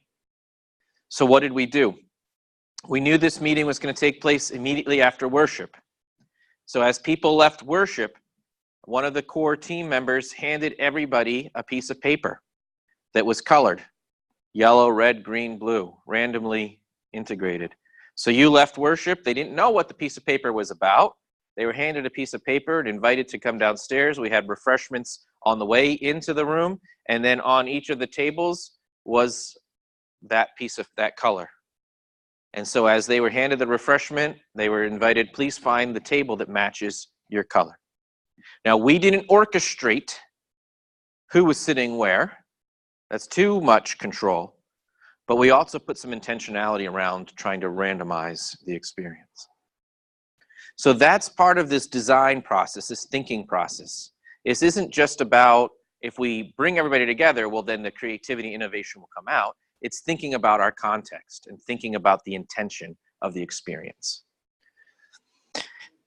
Thing that we didn't get to do here that is extremely important in all of this, this process that we're going through is harvesting. So it's great if we have all this dialogue and all this conversation and these ideas pop up. But unless we figure out how to harvest that, we've left the wisdom on the table. So there's a lot of different ways to harvest. Some of what we did is by having these images here, right? One option that you can have in some of these kinds of experiences and designs, and you're going to experience this in the next one that we do, is having somebody who's kind of controlling that experience, who's staying at that table, even responsible for doing some recording. You can have other ways that when the experience was ended, like today we would have done more around table share. Each table saying a little bit more. I just had everybody say 1 or 2 values, but each table being able to report back. But then having some kind of way that we are capturing this. If you have good artists in your midst, this is a wonderful way to use their gifts and abilities through some graphic recording, drawing some images with some words as you go through the process. But the team that's designing the experience wants to be as intentional about what they're creating as they are about how they're going to harvest what comes out of it. And so thinking about that. So it's a really, really key component around any of these process experiences. It's great we've got the material, how are we going to record it? And then what you do with it from there becomes another experience, but what you take with it. So thinking about the harvest and how you take it forward. One of the gifts that we have are these devices that drag us down so much, right? It's so easy to capture pictures. So even if it can be as simple as people capturing photos of the newsprint that's been put around. We also can make great use of Post-it, and having walls where, so from here you take what was one inspiration that you heard at your table that really moved you, write it down and post it on the wall. Different color. What was one challenge? What was one conversation that really challenged you, that you're wrestling with or you feel uncomfortable with? Write it down and put it on the wall, right? I mean, there's just a lot of different ways around thinking about how we do it. If you're in the midst of, you're using this platform because you've got a serious decision about where your direction is. Again, an example being, we have a parsonage that's vacant. What do we want to do with it? And so perhaps part of the dialogue has been that you don't want to move to a vote. You're not there, but it's a good place to be able to harvest some experience, just voting with a Post-it. I am clear of what I want to do. I want to sell it. I'm clear I want to keep it. I'm in between. Questions I have, information I still need, right? And allowing people to just write on their Post-its. So you're not committing to anything, but again, it's visual. You can quickly see along that wall where the body is at without anyone having to be committed yet. You can also easily get some questions that people have or more information that's needed without having to have people sit here and raise their hand and talk about it. So thinking of some of these ways that you can harvest are really, really important about creating your design process and where you're going. And it's important to remember that this is all in steps, right? As we're thinking about creativity, innovation, as we're thinking about what new things might emerge in our church, we can't expect that we're going to host one World Cafe and bam, we've got our solutions, right? We're just simply thinking about which tools do we have that can help us start getting some information. Okay. We're going to move into another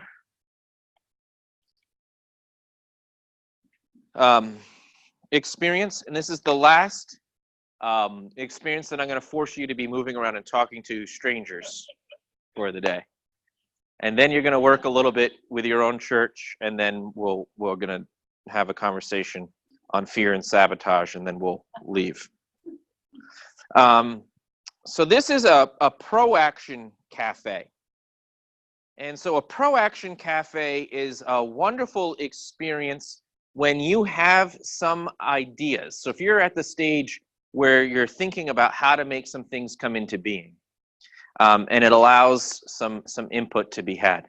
So I'm going to invite this off. We are going to have, again, 4 tables. 1, 2, 3, 4. So we're limited to just 4 ideas. So we're going to come on a first come, first serve basis.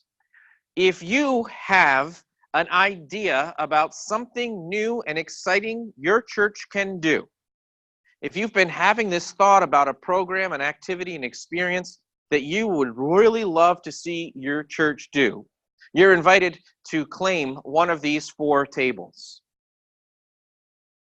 So there's something that you've wanted your church to do. You're excited about it. It's an emerging idea. I want you to get up and move to one of those 4 tables.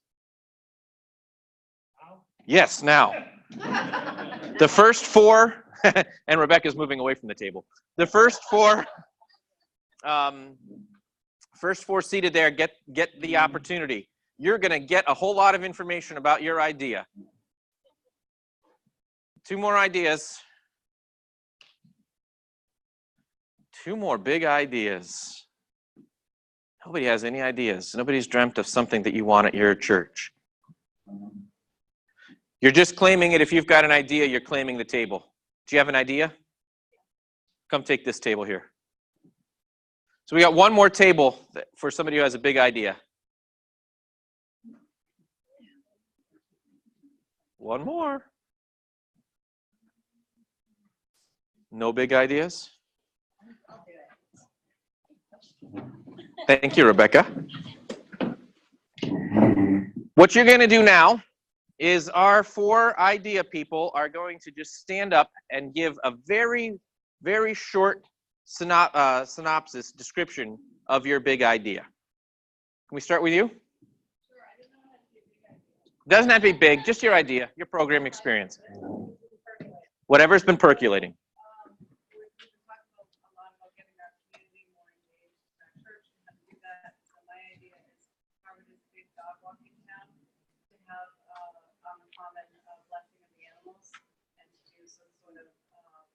Fundraiser for a shelter or other nonprofit around animals to bring our greater community together, but it's getting our church. Beautiful. So a blessing of the animals combined with a fundraiser to raise money for an animal entity. That's our first idea over in that far corner. And your name? I'm sorry. Andrea. Andrea's big idea. My big idea. It starts with a program that we started at the church last fall called the Young Athletes Program, where we bring children in ages 2 to 7 with disabilities. It's a Special Olympics program. We ran it very, very successfully with volunteers from the church that act as coaches. What I would like to do is take that group of families and invite, and the program we've run has been for the kids. What we'd like to do is now invite some families to come to the church, and these children with special needs can be entertained, not in an exact Sunday school setting, but just a setting that would entertain them, and allow the parents to come to worship. Because these parents have no opportunity at all to go into a church.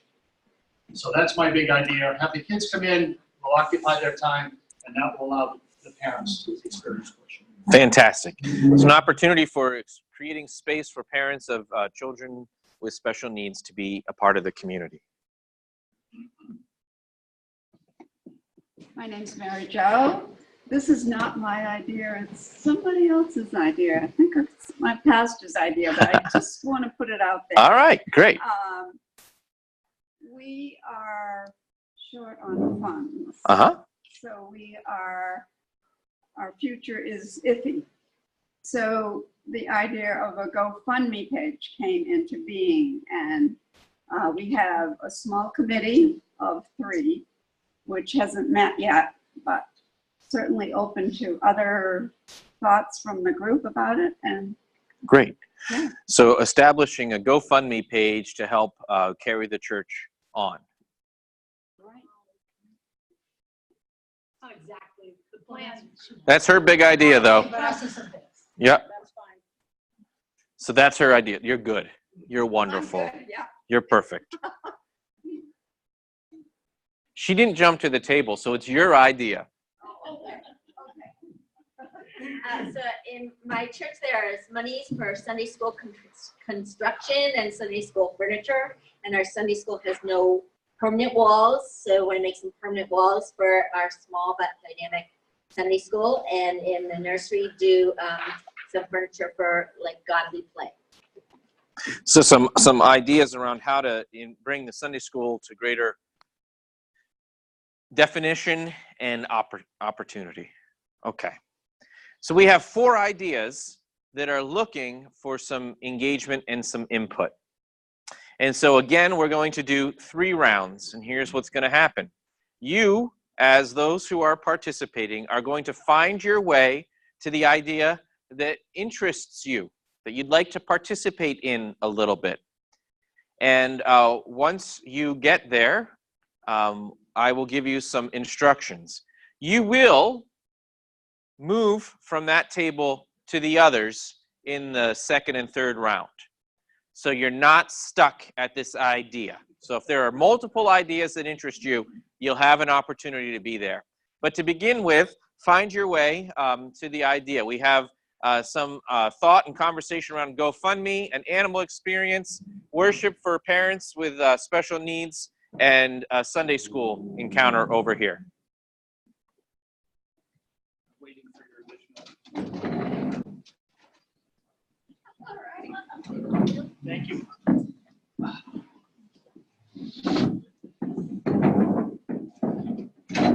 If the tables are looking full, join one that looks a little smaller, and then you can move to another area in round 2. Okay. Great job moving.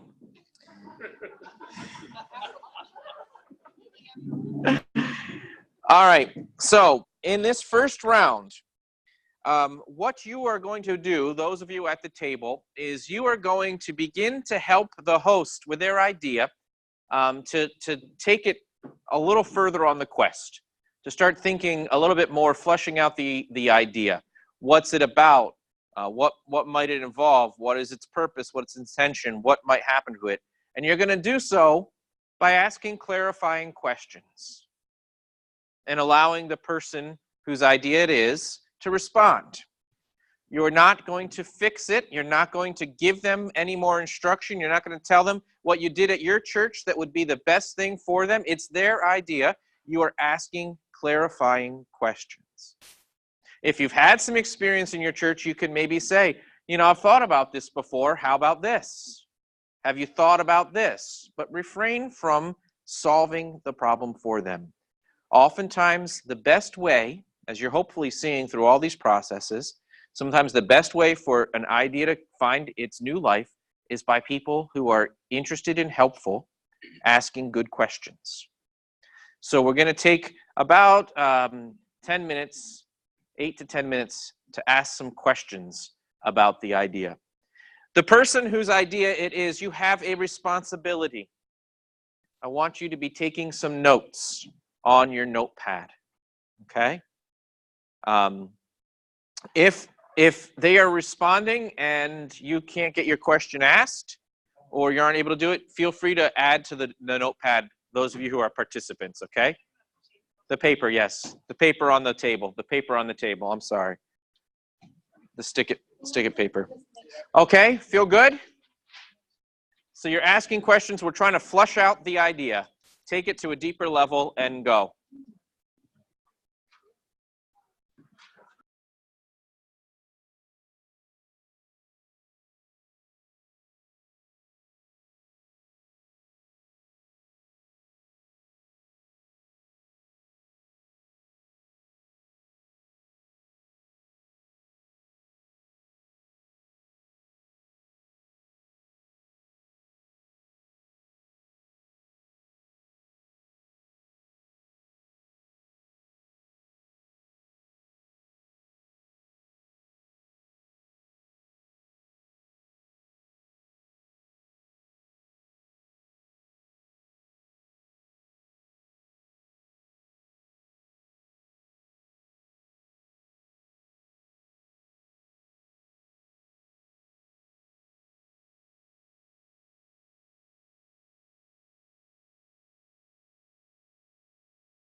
Second round, we're thinking about asking questions of what is missing.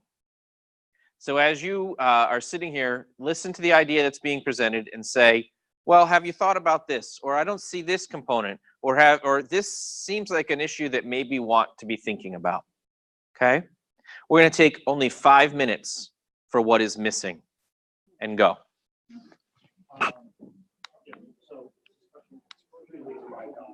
Okay.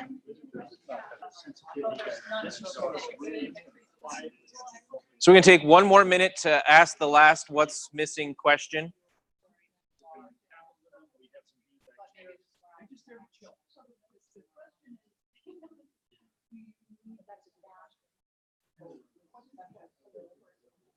I don't think anymore, if I rely on my safety. One of the other things that we're talking about today. And this is the greatest high school kids.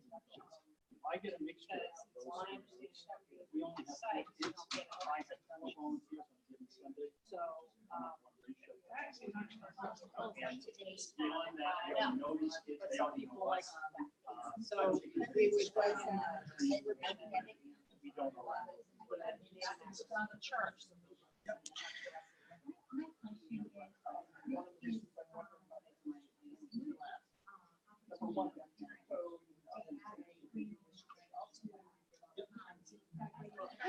All right, finish up your last statement, and then we're going to move to our third and final round.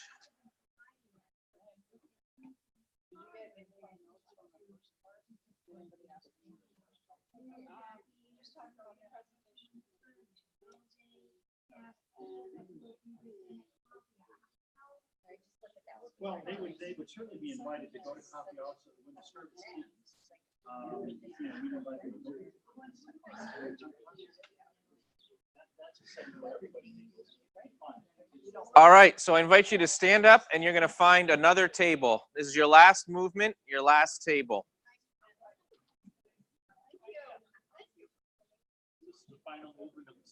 This is the final movement of this symphony.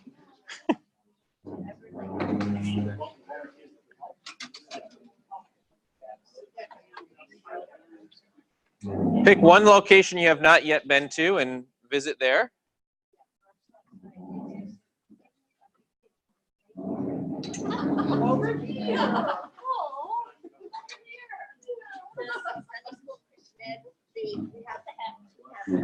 And here's what you're going to do, hosts, in your final round of this.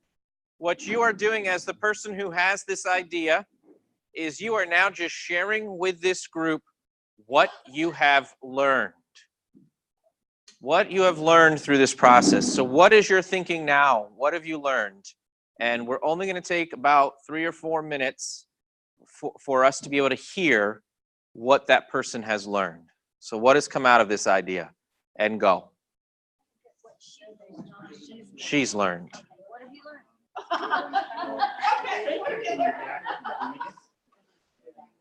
First, I learned that. So that's the end of our Pro Action Cafe. I invite you to come back to the seats that you were populating before we began.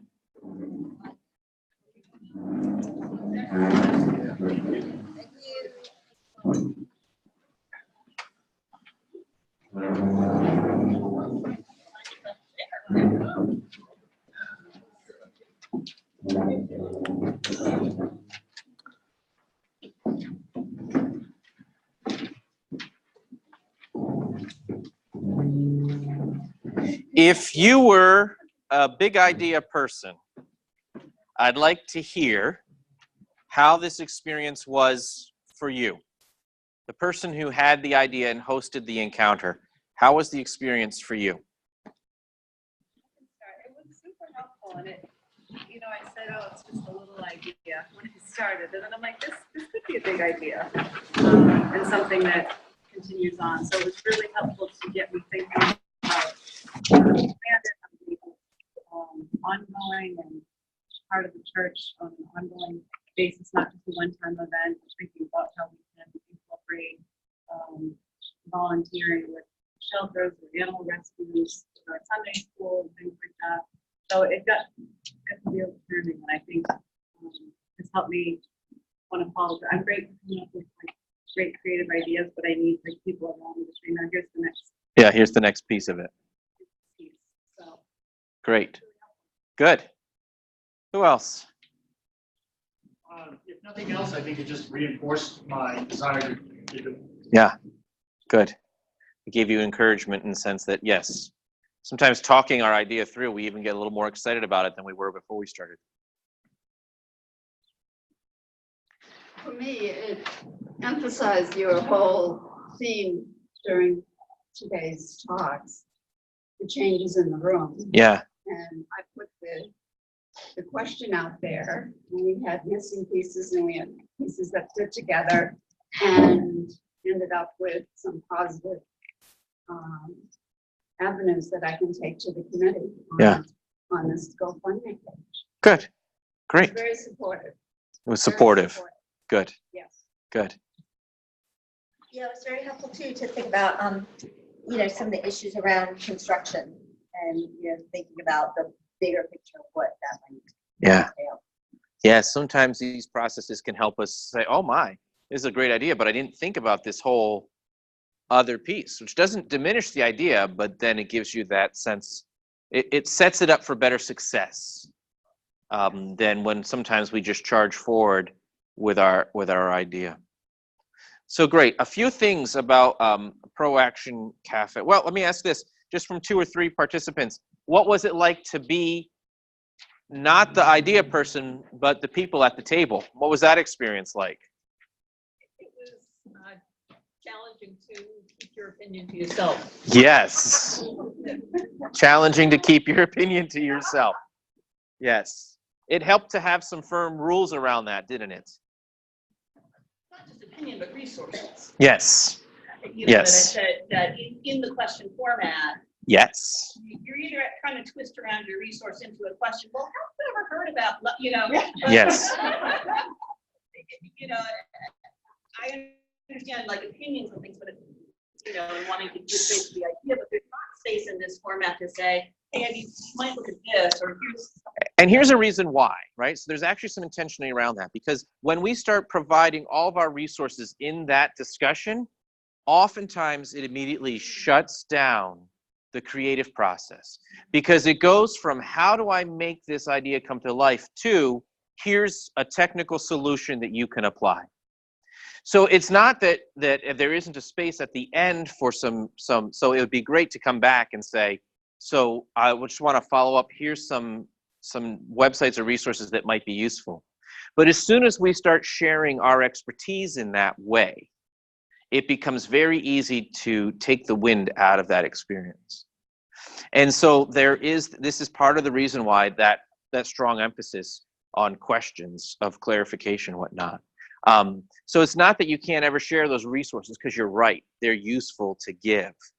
But oftentimes when we start going that direction, you'll find it ends the dialogue almost entirely.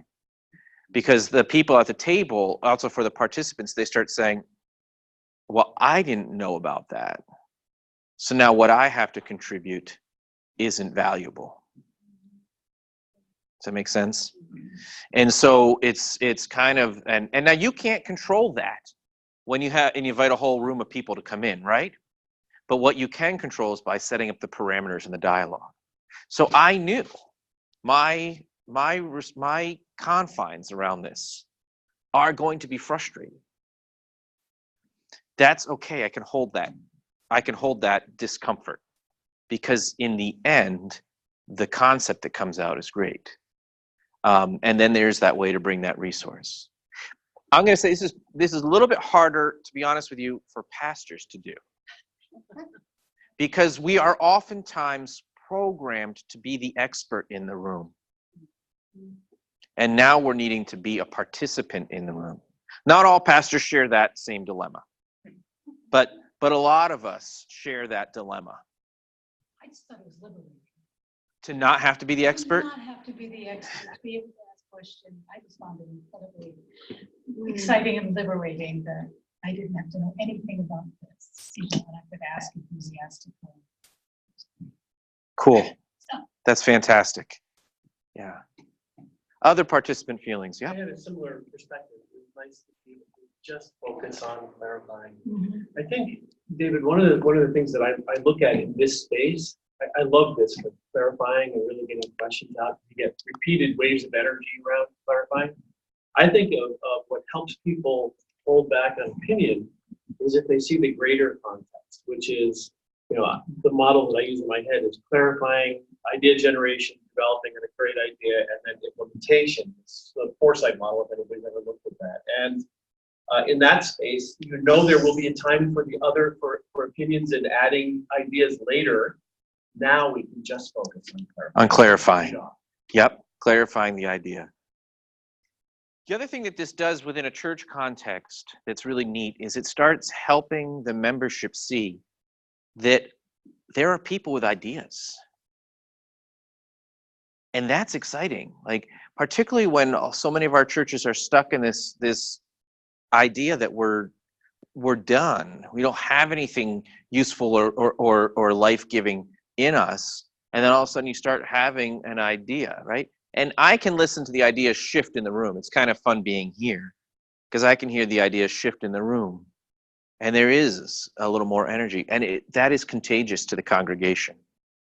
So you start doing some of this and then you have things come back. Downside, right, is what Andrea said, which is now taking the idea and refining it more and then implementation. But that's a whole separate organizational kind of process. But here what we're thinking about is how to generate new life. How do we generate some innovation? How to generate some creativity? And we did it by everybody being in the room. Okay. Next step in this kind of a process. So we sometimes jump over this experience in churches. So we have this idea that has come forward, and we don't test balloon it out. We don't refine it. We don't necessarily always think it through. And so this is where prototyping is a useful experience. Making a tiny working model, putting the idea into some expression, okay? So what will it look like? What will it feel like? How will it come to life? Prototypes don't have to be the final perfect product. They're a way of testing an idea out, letting it become experienced a tiny bit. It may not even be fully run, but how are we going to, it may not even be an entirely working model, but how do we start thinking about it and engaging it? This is a place where you can really start to get creative and engaged and to bring some different people together, right?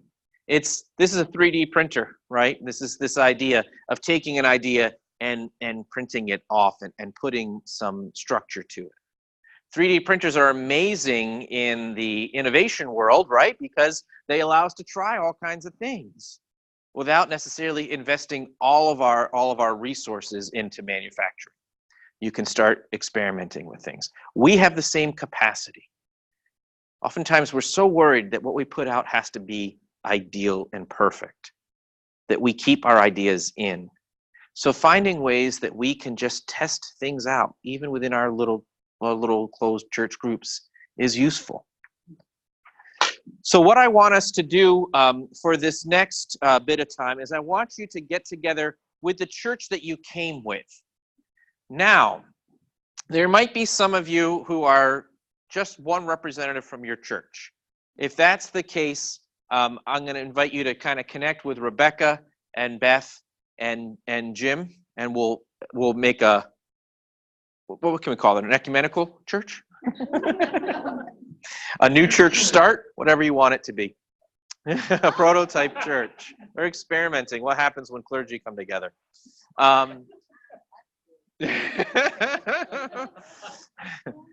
And what I want you to do is to take an idea that's kind of buzzing around your church.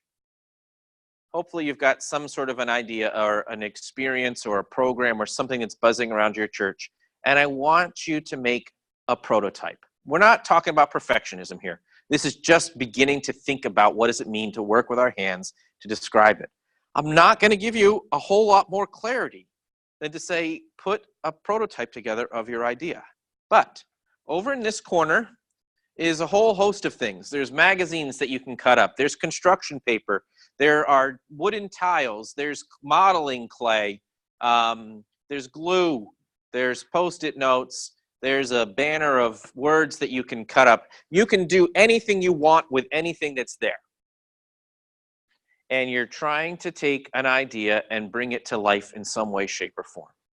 Yes, this is contrived because we're doing this in a short space. It's just to get into the thought process of what does it look like to begin taking an idea that we have clarified or we've worked through and starting to put it into life. I don't think we think about this enough in the church, practicing with things. So you're with your church group, Ruth. You're the only person from your church, right? So you're going to be part of our ecumenical church with others here who are by themselves. And so spend some time in your small group talking about what's the idea you want to bring to life. Then peruse, make use of what you've got, and start putting something together. You're going to present it when we're done. How much time? 30 minutes altogether.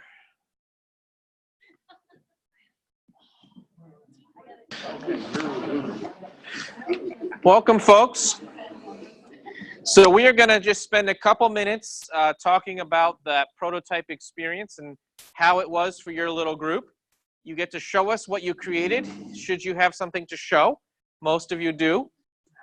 Some are more elaborate than others, which is always the fun of a prototyping experience. So anybody want to kick us off?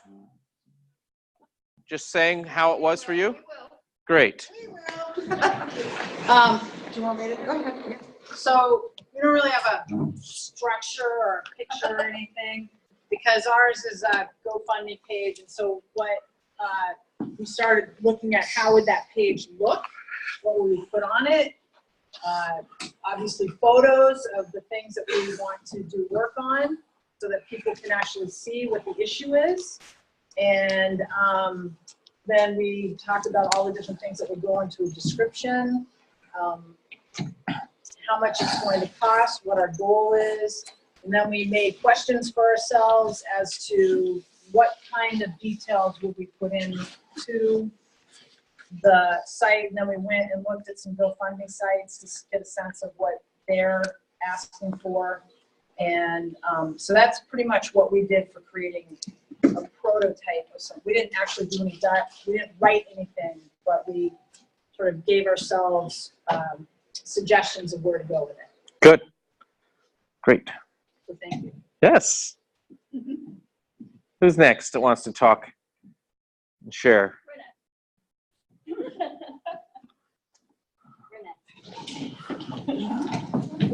Wow. We were a bit dismayed that it's been over a year since our church voted to be open and affirming, and we still don't have any signage that indicates that to the general public. While we have 2 signs where it could easily be incorporated on the outside of our church, one right on the church proper and one on a corner visible to 2 main streets. So we found this lovely Faith, Hope, Love banner here. We added the rainbow on the top and the words open and affirming, and we're set to go.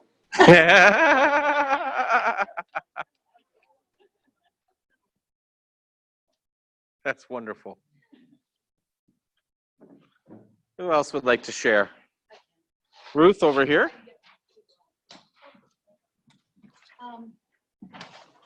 I had left since the last gathering of this group when we were in Newfields where we were talking about getting to the why.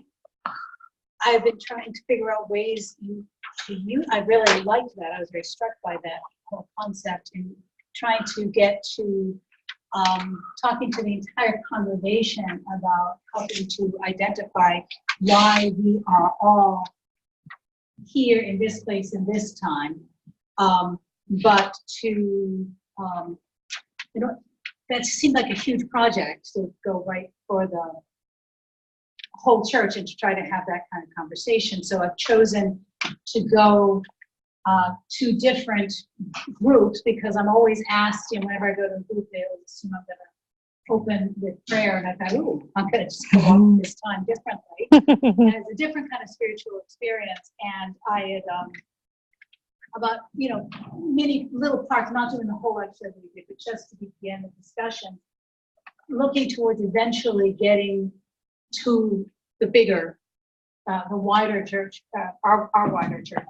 And so came up with this sort of wheel with the spokes. So I'm not, I can't draw, but you get the general. Good draw. The wheel with the spokes. And to talk about, this is this is why we're here, and to get people to identify what it is, why we're here. And not, so ultimately it was, what unifies us rather than what defines our individual spokes. So that although I'm going to the spokes and initially had gone to the ones that I thought would be most open to discussing spiritual matters like Bible study or the deacons, became that, and I'm kind of working my way towards the groups that didn't necessarily come to that meeting since I'm co-opting it, find a way of working it in this to lead into their discussion. But to ultimately be, so that people begin to become familiar or at least acquainted with the vocabulary and the language, so that when I do eventually, bring it, the ideas to the whole church through sermons, etc., at least the vocabulary is familiar, etc., and to eventually get us to be more unified rather than looking at, which is what we currently do, that, the Ladies' Circle raises money for the Ladies' Circle, the Sunday School raises money for the Sunday School, instead of looking at us as being the whole church rather than relying just on our spokes. Great. One thing, hopefully as you go to some wider church conversations, some of the exercises that we've done today will be highly applicable. But as you're doing some of this smaller interactions, some of the information you're gathering will be perfect for framing your questions. Right. The first one I learned from both what worked and what didn't work. Yeah. In order to help me frame the second conversation. Yes. Yeah. Good. And Perfect. We have 3 more, and we're going to keep them tight. So one of the ways that we've been addressing the kind of divide between in district in Dover, it's called the upstairs downstairs divide, which is sending kids to basements. Yeah. Is we've been doing trying to integrate a lot of intergenerational drama into worship, and we've been kind of prototyping a little bit in the spring. Good. And so we have kind of created a plan that we could create not just children's dramas, but intergenerational drama as a more regular function of the church. Much like we have a choir and a children's choir and a bell group, maybe we can have a worship drama group. A drama team, right. So we started to look at if we were going to do that on a regular basis, what would be the steps of, identifying Sundays, far enough in advance and where the script was going, and then sending it to a team to look at some scripts or write some scripts and then Beautiful. and then ultimately, here's our little drama over here, complete with our microphones. Yay! The new sound system proposal that we get voted tomorrow. It involves microphones for drama. So, we had to have a little So awesome. And then you can begin to imagine, right, as you start playing with this, how does this drama experience expand to the wider community, to people who aren't even part of your midst yet, and things. So prototypes have this way of starting here and then giving us some other directions that we might go. Great. Let's hit Harvard and then Manchester. Okay,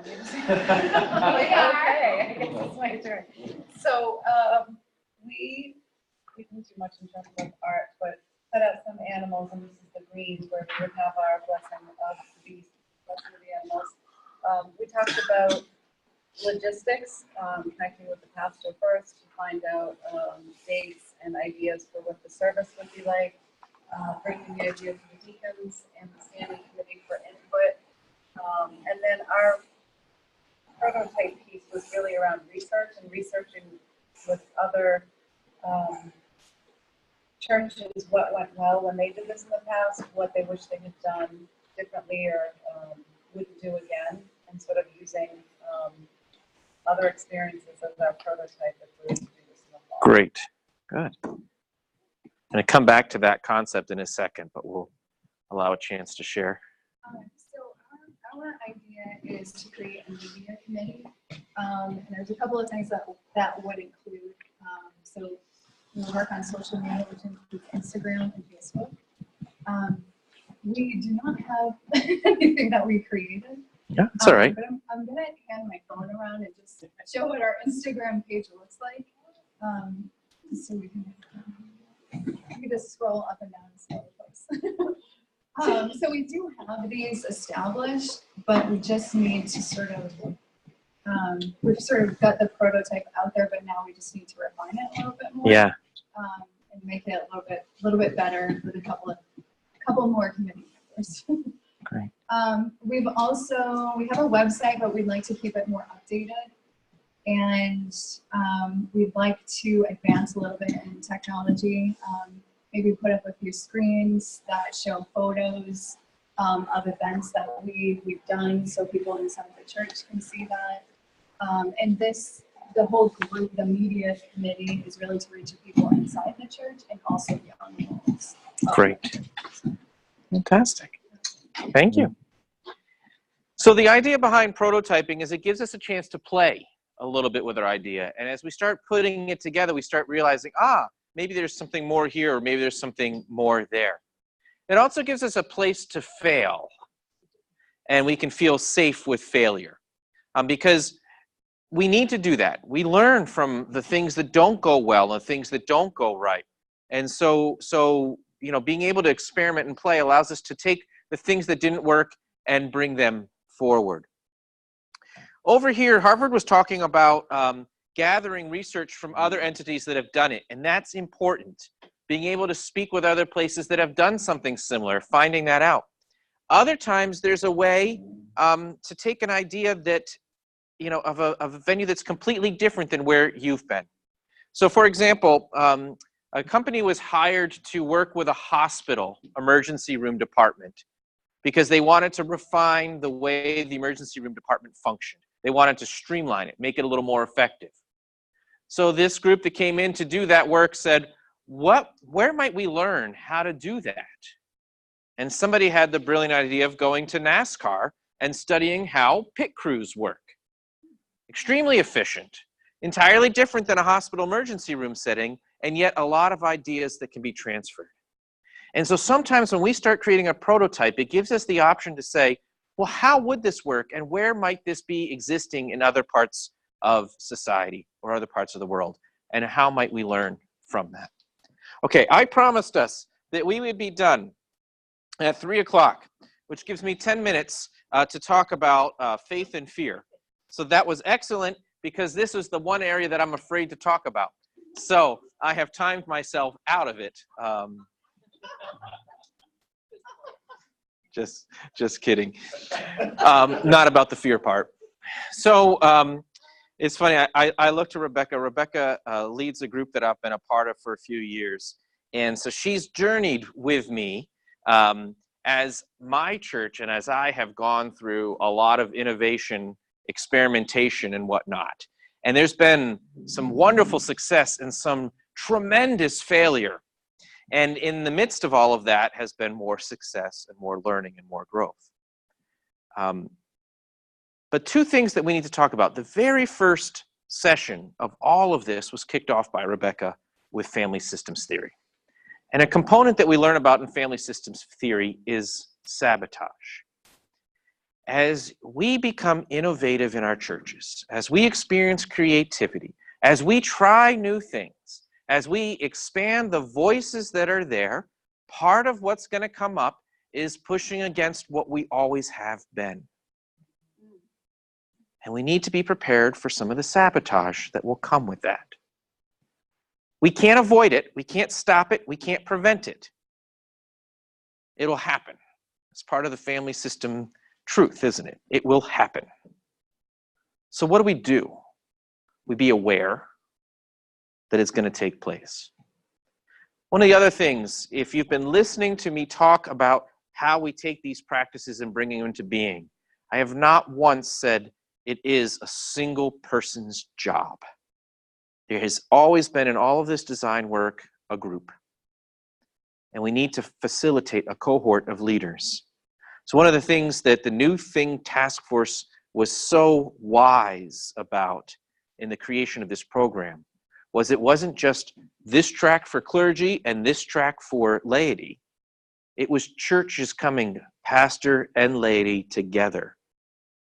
Because if you're going to innovate as a church, if you're going to begin getting outside of your box, if you're going to do things differently, it might mean that you're going to let some things go and bring other things in.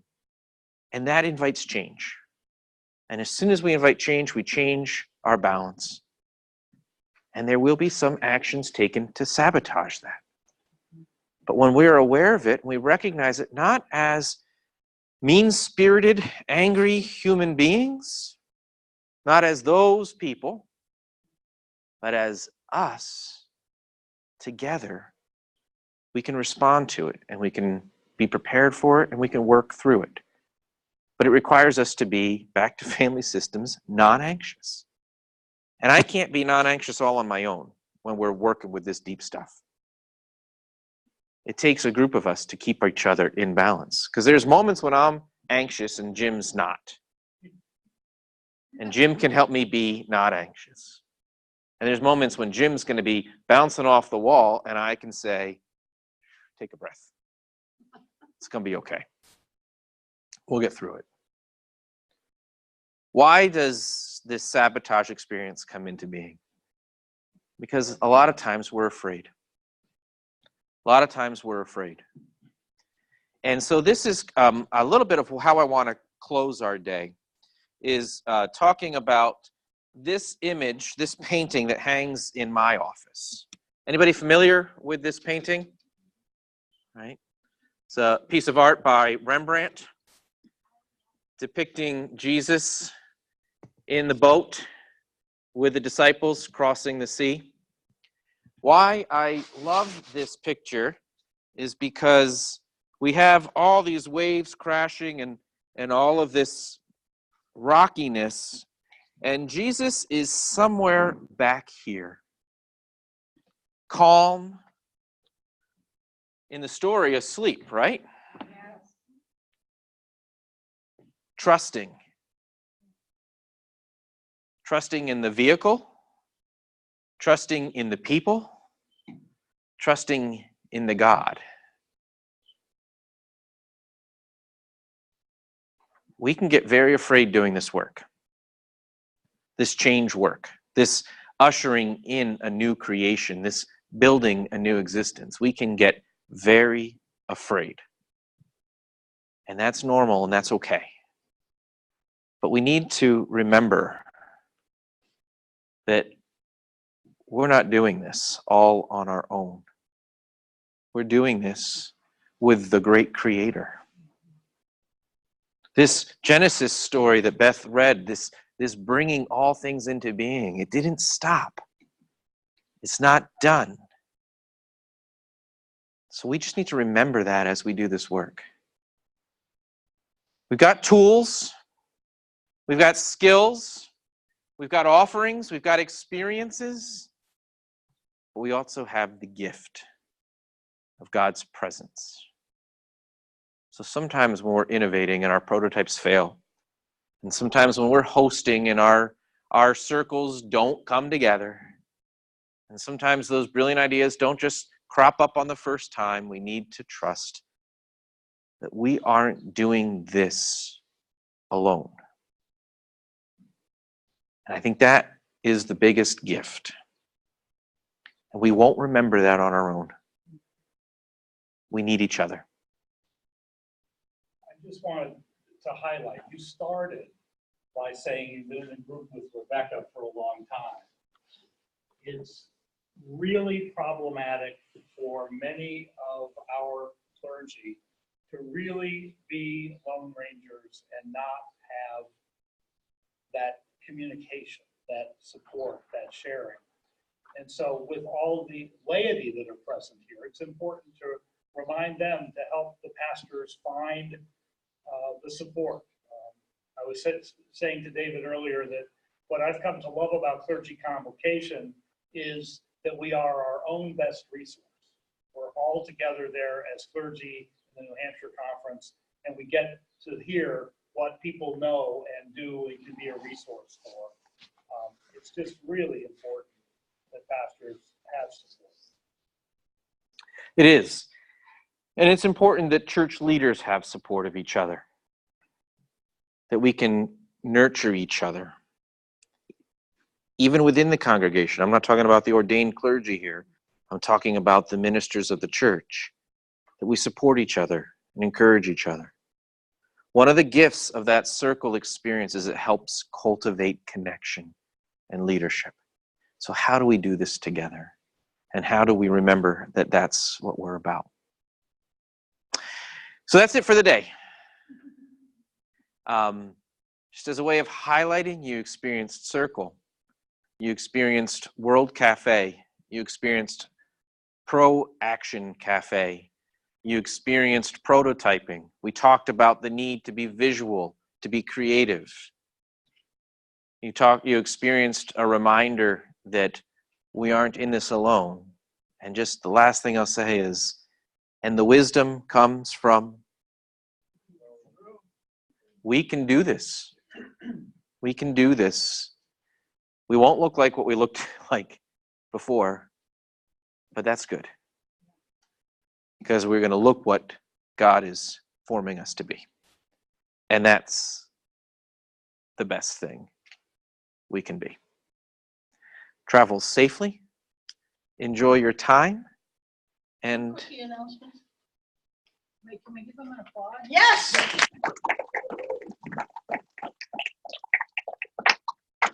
Two cookie announcements. We'll be doing the cat sometime in the next weeks or maybe months. If you have any concerns or questions about that, please contact Gail Murphy, who will be back from her bicycle trip at the end of the week. Also, you should already have received via email a tentative schedule, well, a little bit more than tentative, for next year. Yeah, please hunt for that, but put on your calendars September 28th, which will be sort of the kickoff day for your implementation year next year. Go in peace to love and serve and create. May it be so. Amen. Thank you, David. yeah.